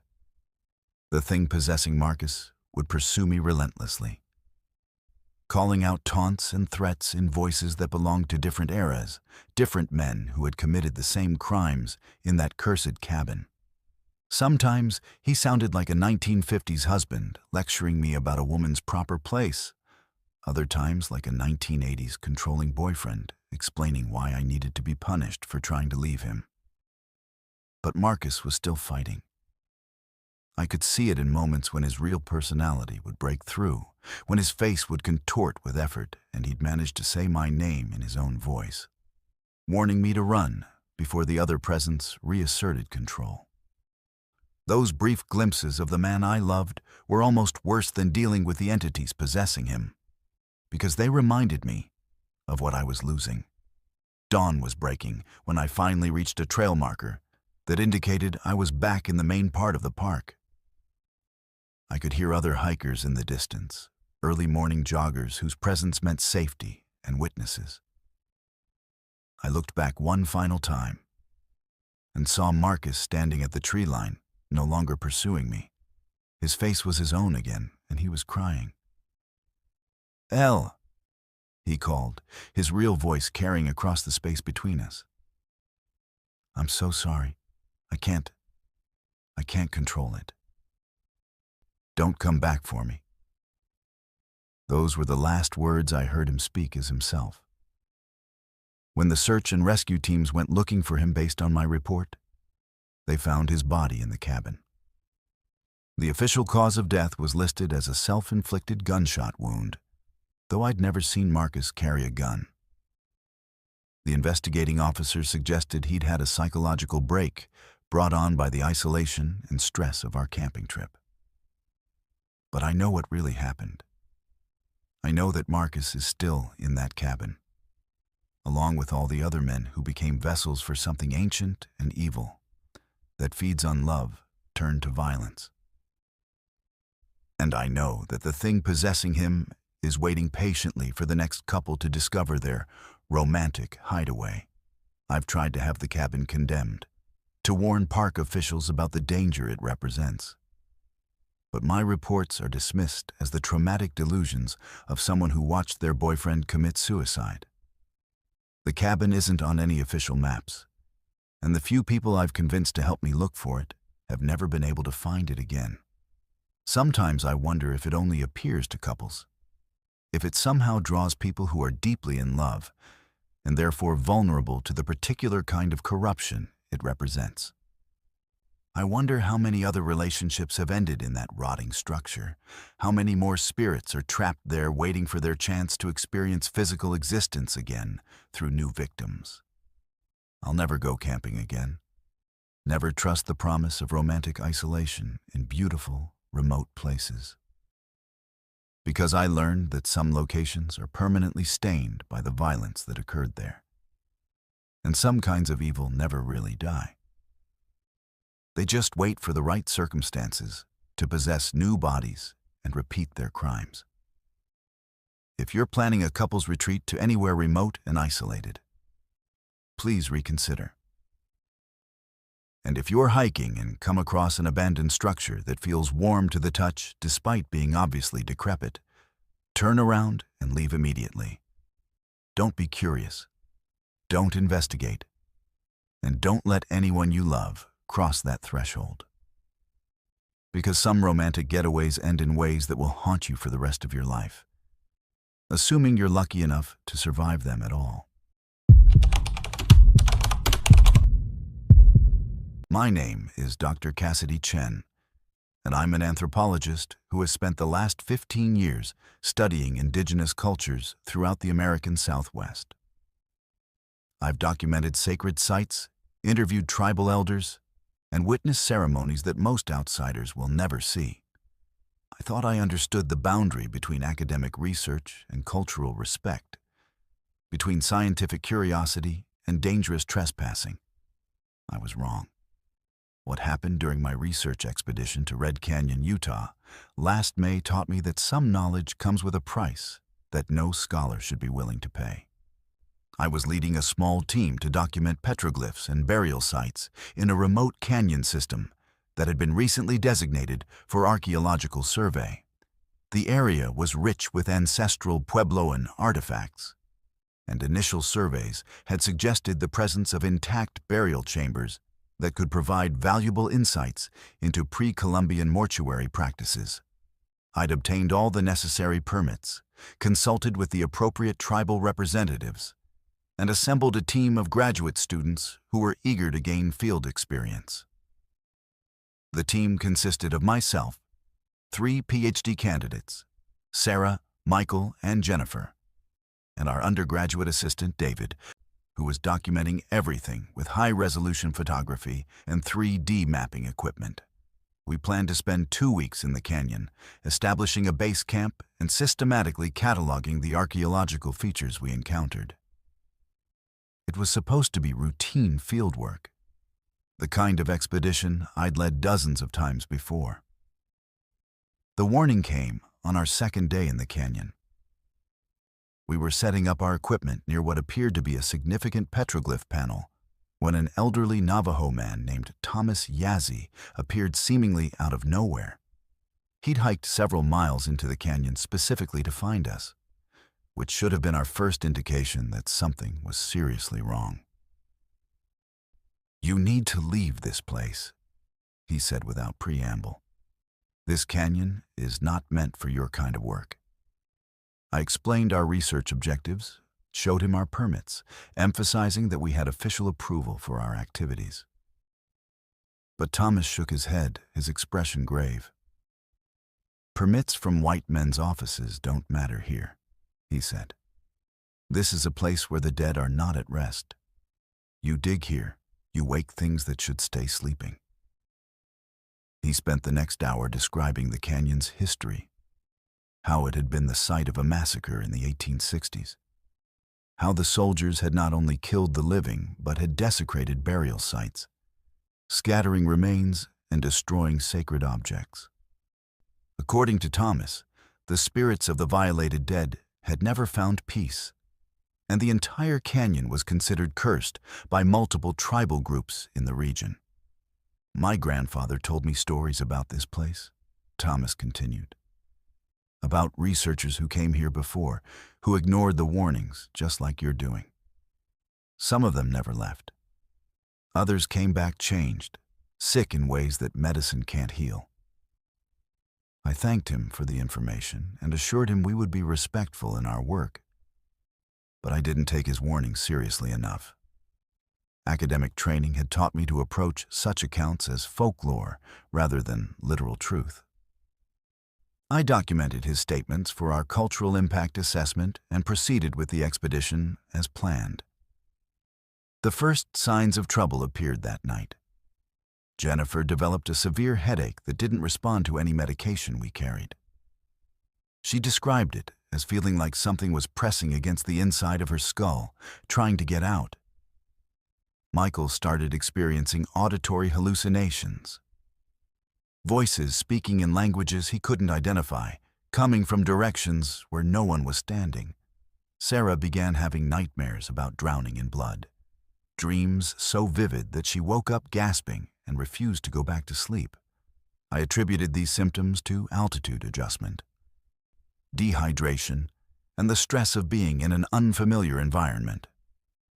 We were camped at nearly 7,000 feet elevation, and the desert conditions could be harsh on people accustomed to sea level. But as the days progressed, the symptoms worsened rather than improved. On the fourth day, we discovered what appeared to be an intact burial chamber hidden behind a rockfall. It was exactly the kind of find that could make a career, the sort of undisturbed archaeological context that rarely survives in areas that have been extensively surveyed. Against my better judgment, and despite the increasingly severe symptoms affecting my team, I decided we should document the chamber before reporting it to the appropriate authorities. The moment we moved the stones blocking the entrance, the temperature in the canyon dropped 20 degrees. Our electronic equipment began malfunctioning in ways that defied explanation.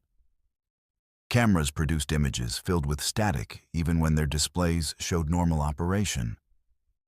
GPS units gave readings that placed us in locations hundreds of miles away. And our satellite phone could no longer establish any connection with the outside world. Inside the burial chamber, we found something that challenged everything I thought I knew about ancestral Puebloan culture. The remains weren't arranged according to any documented burial practice. Instead, they were positioned in a complex geometric pattern that seemed to shift and change depending on the angle from which you viewed it. And they weren't alone. Mixed among the ancient bones were remains that appeared much more recent, some still wearing fragments of modern clothing. David was documenting the chamber with his camera when he started screaming. When we turned to help him, we found him staring at his camera's LCD screen with absolute terror.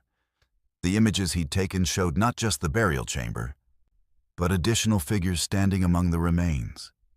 Translucent forms that looked like people in various stages of decay, all staring directly at the camera. "They're watching us," David whispered. "They've been watching us since we got here."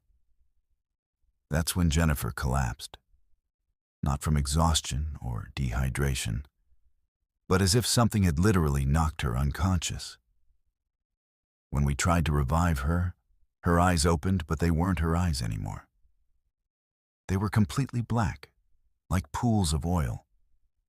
And when she spoke, her voice was overlaid with other voices, speaking in harmony. "You have disturbed our rest," the voices said through Jennifer's mouth. "You have violated the sacred places, scattered our bones, photographed our shame. Now you will join us in the eternal darkness." Michael grabbed Jennifer's shoulders, trying to shake her back to consciousness. But the moment he touched her, he began convulsing. His body contorted in impossible ways, as if every bone was breaking and reforming simultaneously. The sounds he made weren't human animal howls mixed with the creaking of stressed metal. I ordered everyone to evacuate the burial chamber immediately, but our problems had only begun. As we carried the unconscious Jennifer back to base camp, we discovered that our supplies had been scattered throughout the canyon. Our tents were shredded, our food was spoiled despite being sealed in airtight containers, and our water had turned black and was crawling with insects that shouldn't exist at this elevation. Sarah found David sitting by the remains of our campfire, staring into the ashes. When she called his name, he looked up with eyes that had been carved out of his skull. Not injured or damaged. Literally absent, leaving only empty sockets that somehow still seemed to be watching us. "The ancestors are calling," he said in a voice that wasn't his own. "They want to show us the proper way to bury the dead." That's when I understood that Thomas Yazzi's warnings hadn't been folklore or superstition. We had awakened something in that canyon, something that had been festering for over a century and a half, growing stronger with each violation of the sacred sites. The spirits of the murdered and desecrated dead weren't just angry. They were actively malevolent, seeking to add our deaths to the canyon's growing collection of victims. I managed to get Sarah and myself away from the camp, leaving behind Michael and David, who were no longer responding to their own names. Jennifer was still unconscious, but she was speaking continuously in those overlapping voices, describing in graphic detail how each of us was going to die. Her predictions were becoming more specific and more terrifying as time passed. We hiked for 18 hours straight, carrying Jennifer between us, trying to reach the canyon's rim before whatever was possessing our team members could follow us.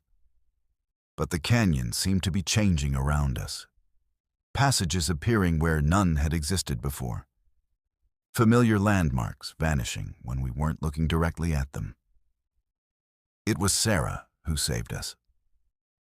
Despite her deteriorating mental state, she remembered Thomas Yazzi's parting words about tobacco offerings and ritual cleansing.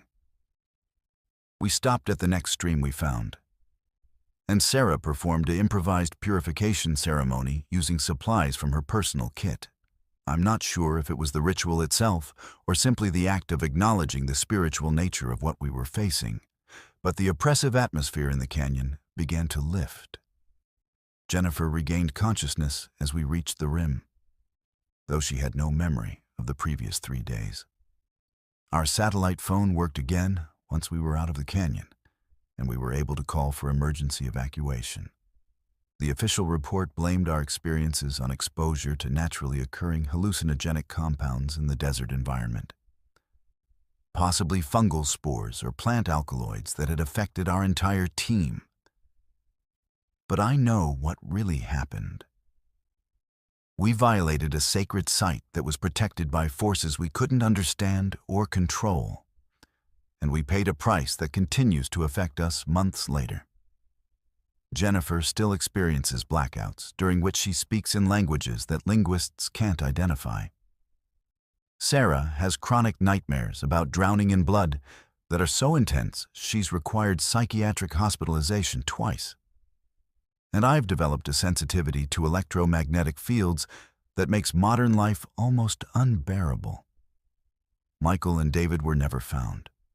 Search and rescue teams combed the canyon for weeks, but they discovered no trace of our missing team members.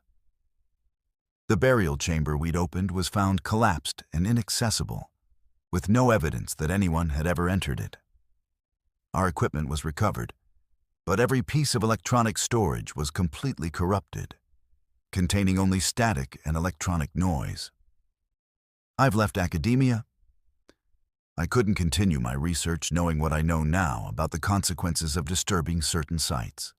But I've also begun working with tribal communities throughout the Southwest, helping to identify and protect sacred areas from well-meaning but dangerous archaeological investigation. Thomas Yazzie visits me sometimes, checking to make sure I understand the magnitude of what happened in Red Canyon. He never says, "I told you so," but his presence is a constant reminder that some knowledge belongs to specific peoples and some places should remain undisturbed regardless of their scientific value. If you're ever involved in archaeological work in areas with indigenous history, please listen to the tribal representatives who try to warn you away from certain sites. Their concerns aren't based on superstition or anti-scientific bias. They're based on generations of experience with forces that academic training doesn't prepare you to handle. Some burial grounds are protected not just by law, but by powers that can destroy anyone who violates them. And some research projects extract a price that makes any potential knowledge gain meaningless in comparison to what you'll lose in the process.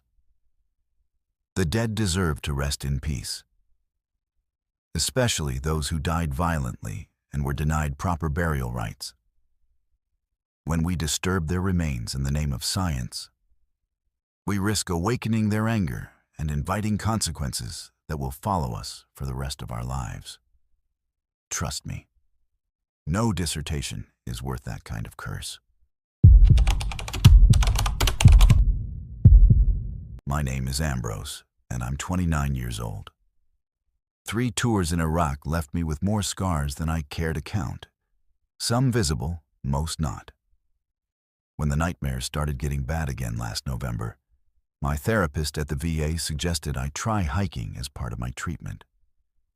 Nature therapy, she called it, claiming that spending time outdoors could help process trauma and reduce PTSD symptoms. I decided to tackle a section of the Appalachian Trail in Virginia, thinking the physical challenge and solitude would help clear my head. I never expected to encounter something that would make my combat memories seem like pleasant dreams in comparison. I'd been struggling since my discharge 18 months earlier. The transition to civilian life had been harder than I'd anticipated, and I was having episodes, flashbacks, panic attacks, nights when I couldn't tell the difference between my bedroom in Richmond and a forward operating base in Fallujah. My girlfriend had left me after I woke up choking her one night, mistaking her for an enemy combatant in my sleep. The VA was helping, but progress was slow, and I was desperate for anything that might speed up the healing process.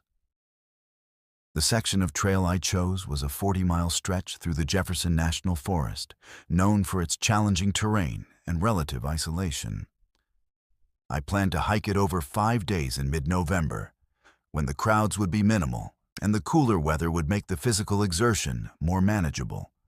I'd done plenty of hiking during my military service, so the technical aspects didn't concern me. What I was looking for was silence. The kind of deep, natural quiet that might finally allow my mind to rest.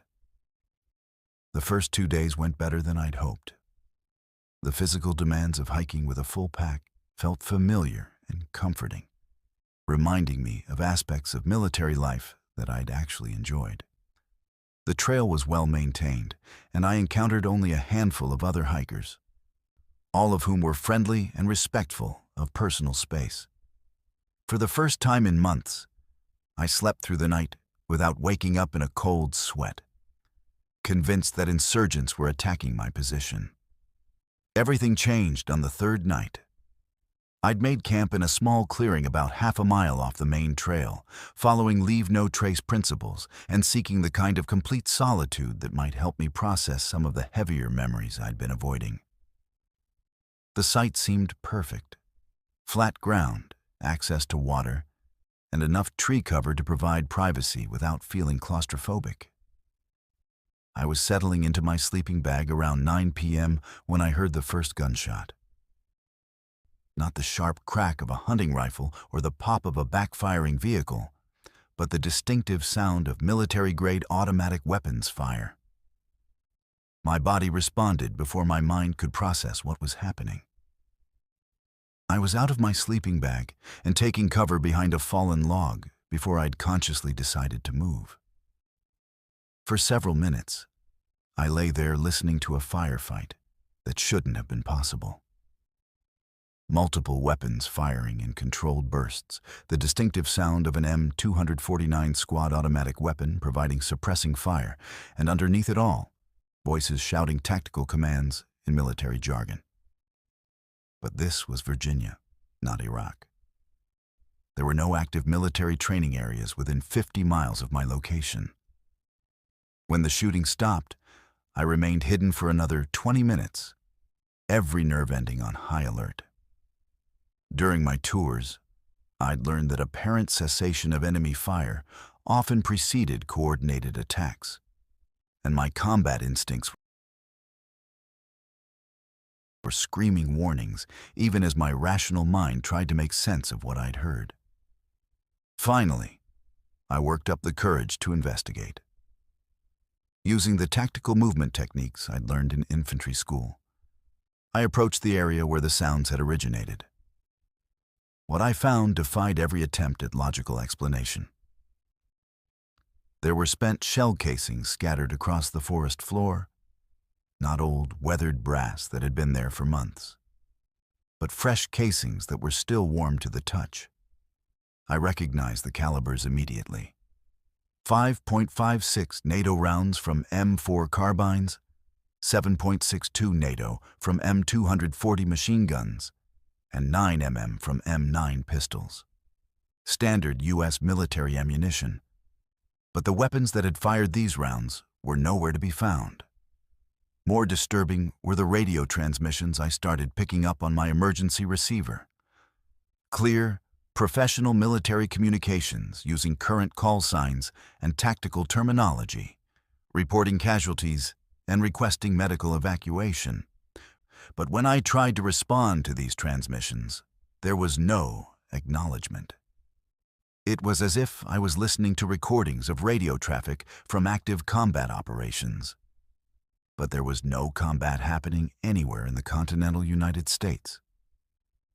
I tried to convince myself I was experiencing an elaborate PTSD episode, that my mind was somehow projecting combat memories onto my current environment.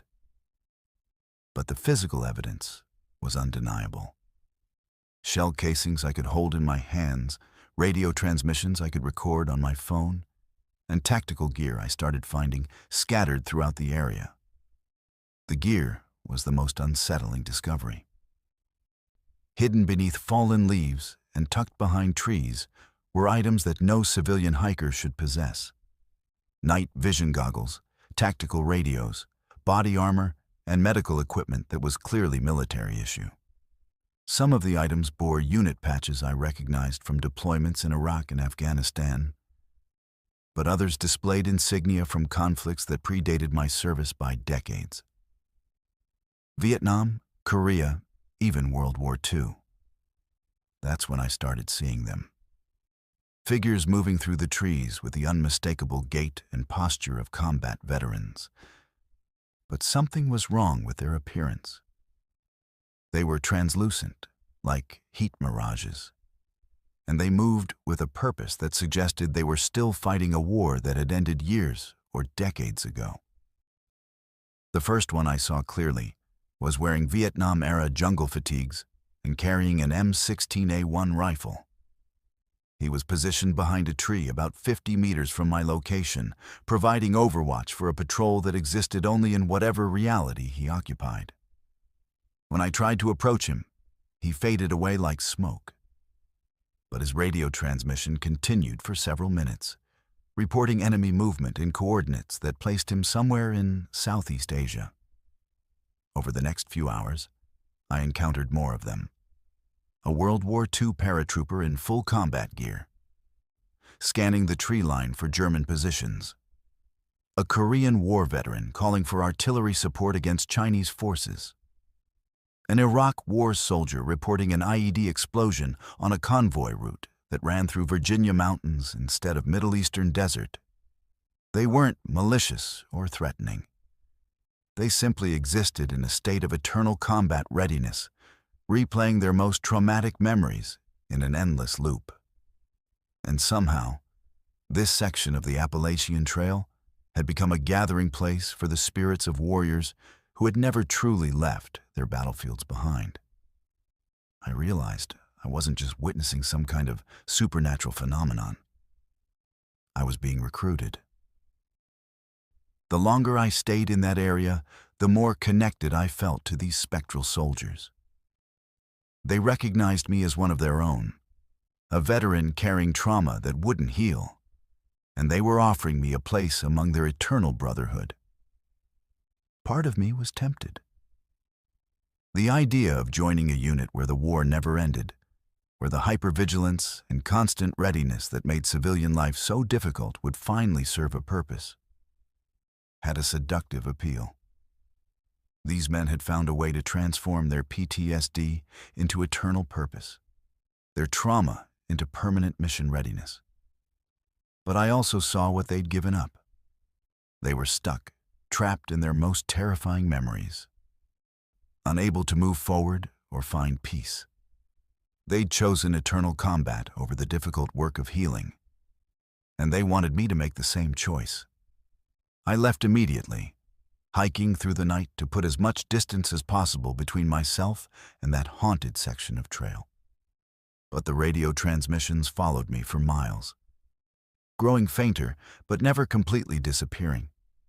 Even now, months later, I occasionally pick up fragments of their communications on my emergency radio. Status reports from wars that ended decades ago.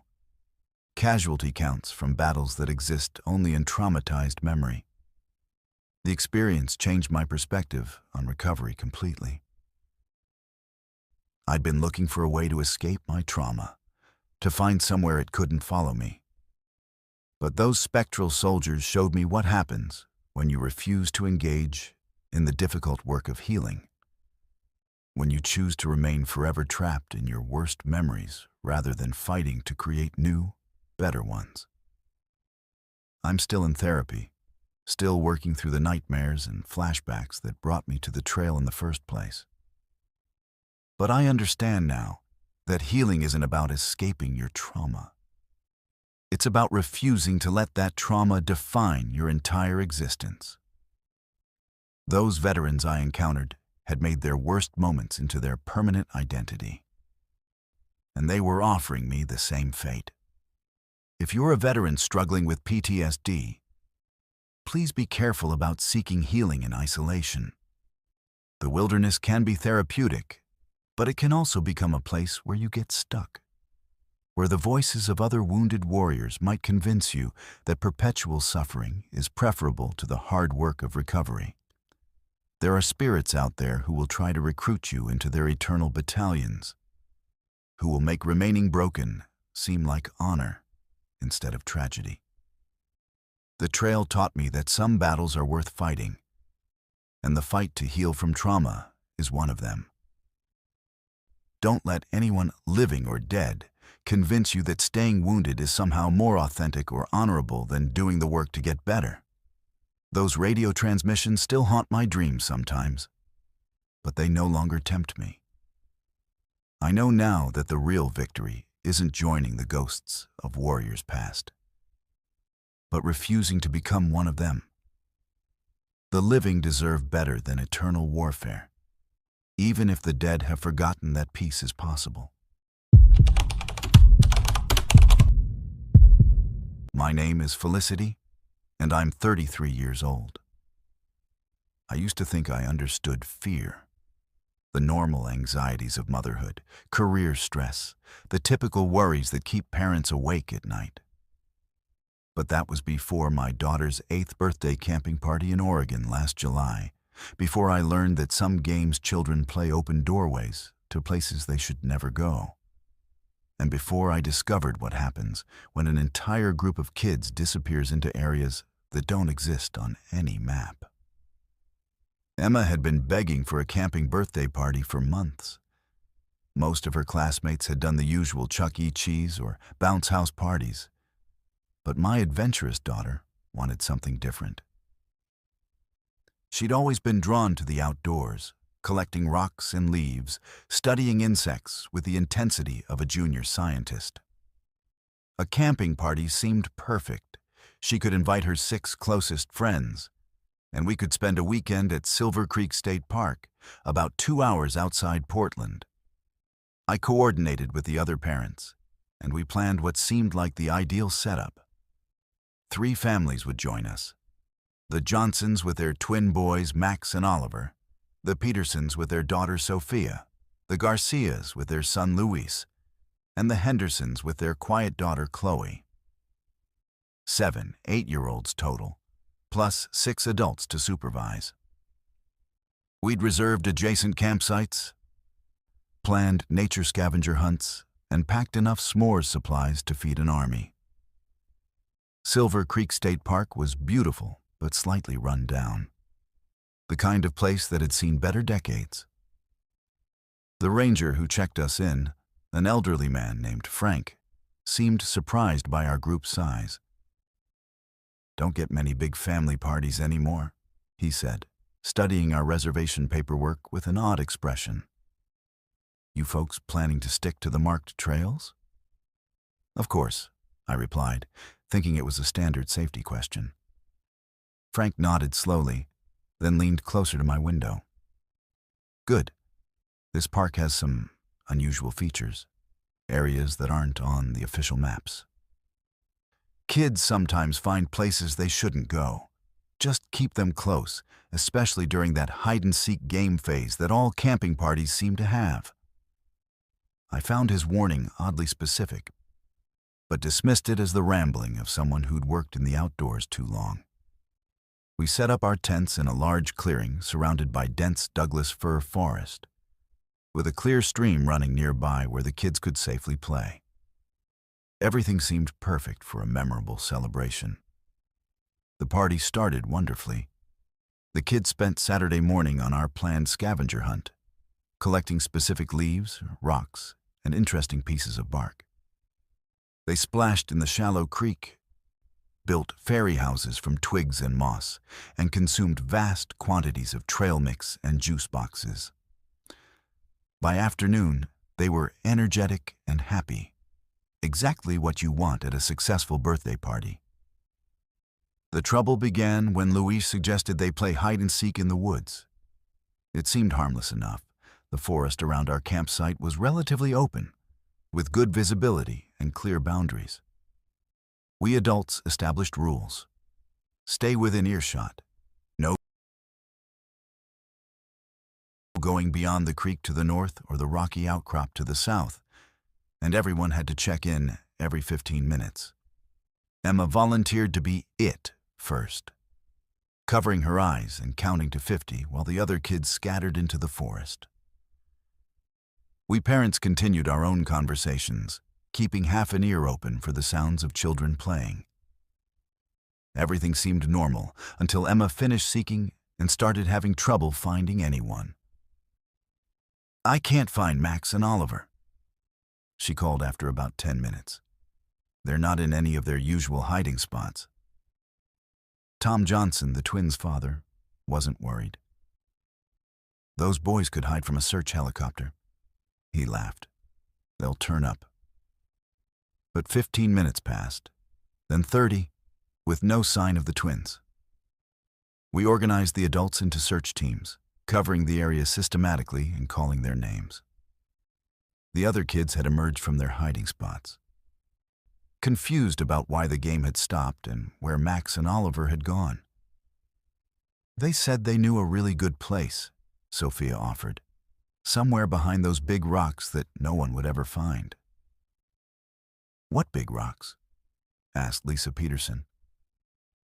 We'd all explored the area thoroughly when setting up camp, and there weren't any major rock formations within the boundaries we'd established.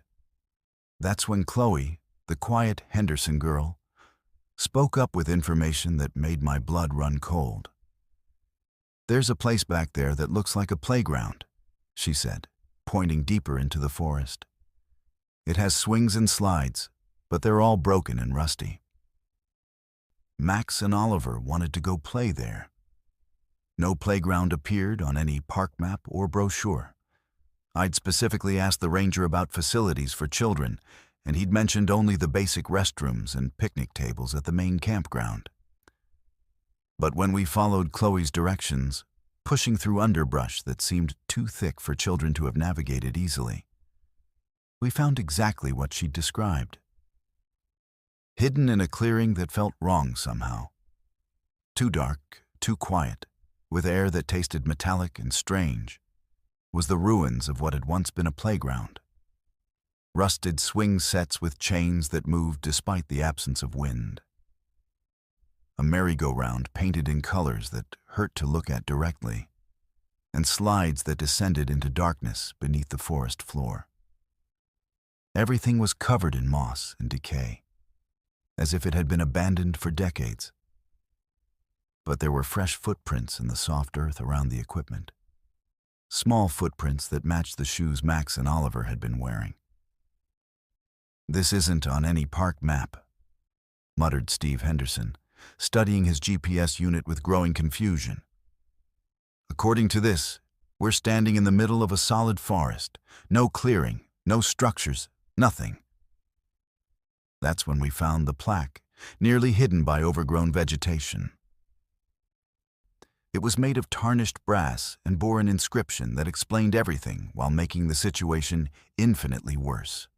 Willowbrook Children's Treatment Center Recreational Facility, 1962 to 1978. Where young minds found peace. I pulled out my phone and searched for information about Willowbrook Children's Treatment Center. What I found made me understand why Ranger Frank had warned us about keeping the children close. Willowbrook hadn't been a summer camp or school. It had been a psychiatric facility for children, one that had been shut down in the late 1970s following investigations into patient abuse and suspicious deaths. According to the articles I found, at least 17 children had died at Willowbrook under circumstances that were never fully explained. The facility had been built on state park land through some kind of arrangement with the government. But after its closure, the buildings had supposedly been demolished and the land returned to its natural state. Yet here we were, standing in a playground that shouldn't exist, looking for two boys who had disappeared into a facility that was supposed to have been erased from the landscape 45 years ago. "Mom, there are kids over there," Emma said suddenly, tugging on my jacket and pointing toward the rusted playground equipment. I looked where she was pointing and saw them. Children in clothing from decades past, playing on the broken swings and slides. They moved strangely, like old film footage playing at the wrong speed. And when they turned to look at us, their faces were pale and indistinct, as if someone had tried to erase them but hadn't quite succeeded. "Max, Oliver," I called, but my voice seemed to disappear into the unnatural silence of the clearing. That's when I heard children's laughter coming from beneath the ground, from whatever lay at the bottom of those slides that disappeared into darkness. It wasn't happy laughter. It was the desperate hysterical laughter of children who are terrified but trying to convince themselves they're having fun. Luis suddenly pointed to one of the rusted swings, which was moving back and forth with invisible occupants. "I can see them," he shouted. "Max and Oliver are on the swings, but they look, different." The other children started pointing and calling out, claiming they could see their missing friends playing with the ghostly figures from Willowbrook's past. But we adults saw only empty swings moving in patterns that suggested children were using them, shadows that implied presence without showing actual bodies. That's when Sophia started walking toward the playground equipment, her expression blank and her movements mechanical. "The nice man says we can all play together," she said in a voice that didn't sound entirely like her own. "He says there are games here that we've never played before." I grabbed her before she could reach the rusted monkey bars, but the moment I touched her, I felt an overwhelming urge to let my own daughter join whatever games were being played in that clearing. The desire was so strong that I actually took a step toward the playground before Steve Henderson grabbed my arm. "We need to leave," he said urgently. "Now, before it gets all of them." But as we tried to retreat from the clearing, we discovered that the path we'd followed to reach it had vanished. The forest around us had become a maze of identical trees and unmarked trails, all leading deeper into woods that grew darker and more oppressive with each step. It was Emma who saved us. Despite being the youngest, she seemed least affected by whatever influence the playground exerted. "Follow the stream," she said with unusual clarity. "Water always flows downhill, toward bigger water. If we follow it, we'll get back to camp." We held hands in a chain, adults and children together, and followed the sound of running water through increasingly dense forest. Behind us, I could hear the laughter and calls of children at play. But I didn't dare look back to see whether Max and Oliver were among them. We emerged from the woods, just as the sun was setting, exhausted and traumatized, but alive. Max and Oliver were waiting at our campsite, sitting by the cold fire pit as if they'd never left. When we asked them where they'd been, they looked confused. "Playing," Oliver said. "Just playing games with the other kids." "What other kids?" Tom Johnson asked his son. "The ones who live here," Max replied matter-of-factly. "They showed us their playground and taught us new games. But they said we couldn't tell the grown-ups about it, because grown-ups don't understand fun anymore." We packed up and left immediately, driving through the night to get as far away from Silver Creek State Park as possible. But the story doesn't end there. Over the following weeks, all 7 children who attended Emma's birthday party began displaying troubling behaviors. They would disappear from their bedrooms at night and be found in the morning playing in places they shouldn't have been able to reach. On rooftops, in locked buildings, in construction sites that were supposedly secure. They spoke about their new friends constantly. Invisible playmates who taught them games that left physical marks, scratches, bruises, and symbols carved into their skin that looked like they'd been made with playground equipment. And they all expressed the same desire: to return to Silver Creek State Park for another camping trip. Child psychologists diagnosed various forms of PTSD and suggested the children were processing trauma through shared fantasy. But I know what really happened. We'd stumbled onto a place where the boundary between past and present had been eroded by tragedy, where the spirits of children who had died at Willowbrook were still trying to play, still trying to make friends, still trying to convince new victims to join their eternal games. The children are better now, after months of therapy and careful monitoring. But sometimes I catch Emma staring out her bedroom window at night. And I know she's looking for her friends from the playground that doesn't exist. And sometimes, late at night, I hear the distant sound of children laughing and playing in equipment that was demolished decades ago. I'll never take my daughter camping again. I'll never let her play hide and seek in the woods, and I'll never trust a place that feels too quiet, too isolated, too perfect for childhood games. Because I know now that some playgrounds are designed to trap children forever, and some birthday parties have guests you never invited. If you're planning a camping trip with children, research the history of wherever you're going. Don't let them play in areas that aren't on official maps, and don't dismiss their stories about meeting new friends in the woods. Sometimes those friends have been waiting decades for someone new to join their games, and they're very good at making sure no one ever has to leave. The most dangerous monsters aren't the ones that look frightening. They're the ones that look like fun. My name is Magnus, and I'm 52 years old. 27 years ago, I made a decision that has haunted every day of my life since. Along with 4 college friends, I covered up a death that we convinced ourselves was accidental.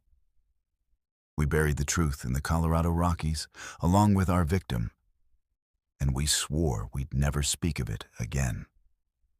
Last September, on the 25th anniversary of that night, we returned to the same campsite for what was supposed to be a nostalgic reunion. Instead, it became a reckoning that proved some secrets have a way of digging themselves up, and some debts eventually come due with compound interest. The 5 of us, myself, Brad, Kevin, Tyler, and Jason, had been inseparable during our senior year at Colorado State University. We were the kind of tight-knit group that thought we were invincible, that rules didn't apply to us, that we could handle anything life threw our way. We'd been planning a post-graduation camping trip to celebrate our friendship and the bright futures we all had mapped out. None of us could have predicted how that trip would end, or how it would bind us together in guilt and terror for the next quarter-century. The reunion had been Tyler's idea. He'd been the most successful among us, building a tech company that had made him wealthy beyond our college dreams. But success hadn't brought him peace. He'd been having nightmares about Danny Morrison, the 6th member of our group who hadn't made it home from that 1998 camping trip. And he thought that returning to the site might bring us all some kind of closure. We need to face what happened, he'd argued during our planning calls. We need to stop running from it and deal with the guilt that's been eating us alive. The others were reluctant. But Tyler was persuasive. Brad had been through 2 divorces and was struggling with alcoholism. Kevin's medical practice was failing, and he'd been caught falsifying insurance claims. Jason had never married, never committed to anything long-term, and lived like a man who expected to be arrested at any moment. We were all broken in different ways, all carrying the same poison that had been slowly destroying us since we were 22 years old. So we returned to the same remote campsite in the San Juan Mountains where we'd spent that fateful weekend in September 1998. The place looked smaller than I remembered, more barren and exposed. The trees seemed twisted and wrong, and the whole area had an atmosphere of decay that I didn't recall from our college years. But maybe that was just my guilt coloring my perception of a place where something terrible had happened. We set up our tents in nearly the same configuration as 25 years earlier, and for a few hours, it almost felt like old times. We shared stories about our careers, our families, our disappointments, and small victories. We avoided talking about Danny, but his absence was like a 6th presence around our campfire, a shadow that grew longer as the sun went down. It was Brad who brought up that night first, his words slurred by the whiskey he'd been drinking steadily since we'd arrived. "You know what I keep thinking about?" he said, staring into the flames. "How different everything would have been if we'd just called the police right away. If we'd told the truth about what happened." "We've been over this 1,000 times," Jason replied sharply. There was no choice. Our futures were on the line. But that wasn't entirely true, and we all knew it. Danny's death hadn't been completely accidental, and our cover-up hadn't been motivated purely by panic. There had been other factors, darker motivations that we'd spent 25 years trying to forget. Danny Morrison had been different from the rest of us. Quieter, more introspective, but also more observant. During our senior year, he'd started asking uncomfortable questions about some of our activities, specifically about the hazing incident that had left a freshman hospitalized, and about the time we'd cheated on our comprehensive exams by breaking into the professor's office. Danny had become a liability, someone who might expose secrets that could ruin our carefully planned futures. The camping trip had been our solution. We'd planned it carefully, choosing a remote location where accidents could happen, where a young man might fall from a cliff or get lost in the wilderness. We hadn't intended to kill him. We just wanted to scare him, to make him understand that loyalty to the group was more important than individual conscience. But things had gone wrong. The confrontation had turned physical when Danny threatened to report us to the university administration. In the struggle, he'd fallen and struck his head on a rock, and suddenly we were standing over the body of our friend, faced with a decision that would define the rest of our lives. We'd buried him in a shallow grave about half a mile from our campsite, covering the site with rocks and fallen branches. Then we'd returned to campus and reported him missing, claiming he'd gone for a solo hike and never returned. The search had been extensive but unsuccessful. And eventually, Danny Morrison was declared dead in a hiking accident. His parents never learned the truth about their son's disappearance. Now, 25 years later, we were back at the scene of our crime, and the weight of what we'd done was crushing us all. Tyler was crying openly. Kevin was hyperventilating, and Jason kept looking over his shoulder as if he expected Danny to emerge from the darkness and demand an accounting. That's when we found the first message. Carved into the bark of a tree near our campsite, in letters that looked fresh despite being cut into wood that should have shown 25 years of growth, were the words, "I've been waiting." "Someone knows," Brad whispered, his face pale in the firelight. "Someone's been watching us, waiting for us to come back." But it was worse than that. As we searched the area with our flashlights, we found more messages. They were everywhere, carved into trees, spelled out in rocks, scratched into the dirt. All of them in the same handwriting we remembered from Danny's college notebooks, all of them promising that our reckoning had finally come. You can't hide from what you did. I know where you buried me. Time to pay for your crimes. Tyler was the first to break. He started running through the woods, crashing through underbrush and calling Danny's name, begging for forgiveness. We found him 20 minutes later, standing at the edge of a cliff, preparing to throw himself off. It took all four of us to pull him back from the edge. And even then, he kept struggling, insisting that death was the only way to end his guilt. That's when we heard the voice. Clear and unmistakably Danny's, coming from somewhere in the darkness beyond our campsite. You left me here to rot, it said with a calm that was more terrifying than any anger could have been. You went on with your lives while I lay forgotten in the ground. But I haven't forgotten you. We huddled together around our dying fire. 5 middle-aged men, reduced to terrified children by a voice that should have been silenced 25 years ago. The temperature had dropped significantly, and our breath came out in clouds despite it being early September. Around us, the forest had gone completely silent. No insects, no wind, no sounds of nocturnal animals. Just that voice, growing closer with each accusation. I've been watching you all these years, Danny continued. I've seen your marriages fail, your careers collapse, your children grow up ashamed of their fathers.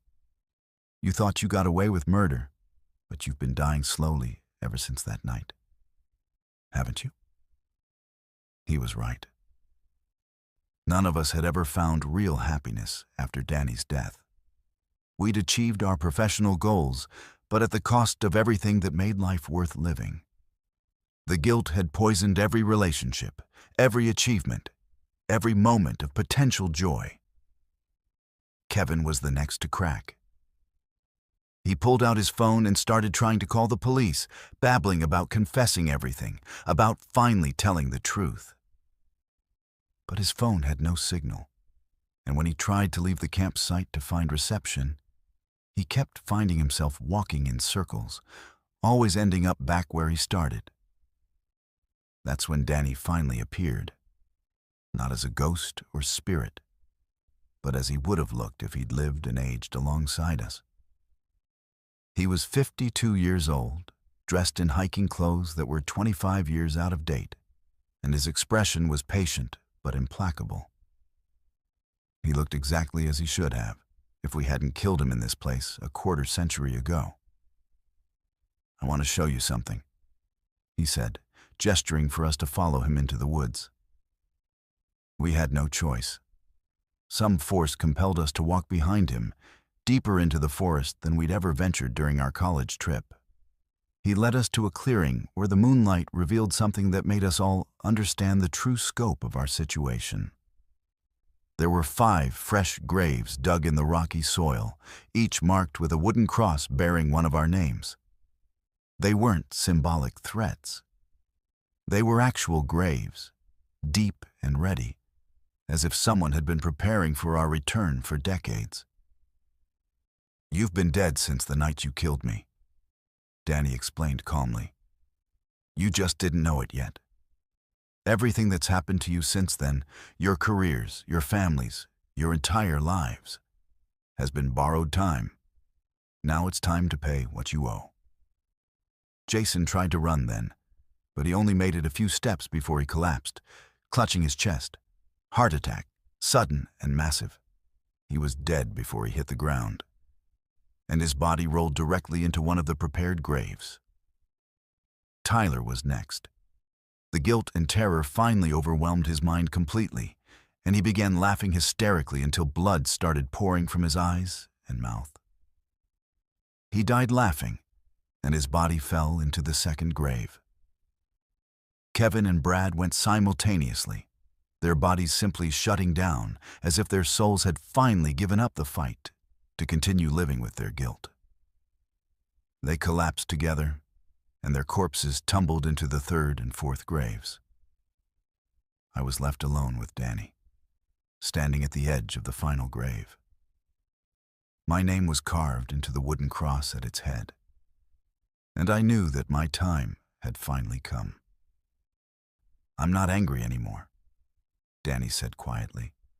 "I haven't been angry for a long time. But justice has its own schedule, and it's finally time for you to join me."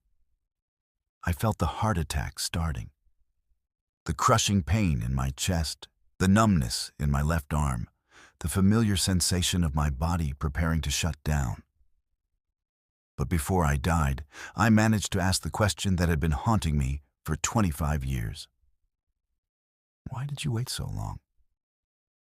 Danny smiled, and for a moment, he looked like the friend I'd known in college, before guilt and fear had turned me into a killer. "Because I needed you all to understand what you'd stolen from me. I needed you to live long enough to realize that a life built on murder and lies isn't really living at all. You've been ghosts for 25 years, Magnus. Now you can finally rest."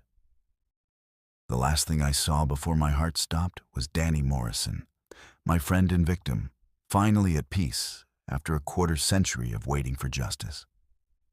My body fell into that final grave, and somewhere in the Colorado mountains, 5 murderers finally received the punishment they'd been carrying in their hearts since they were 22 years old.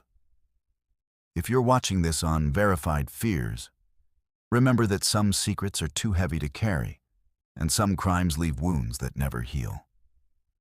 Guilt has its own weight, and eventually, that weight becomes unbearable. The dead may rest, but those who create the dead rarely find peace until they join them. Subscribe to Verified Fears if you want more stories like this. Stories that remind us that justice, like the truth, has a way of surfacing no matter how deeply we try to bury it. Hit that notification bell because some horrors are worth remembering, and some warnings need to be shared. Until next time, sleep well, if you can.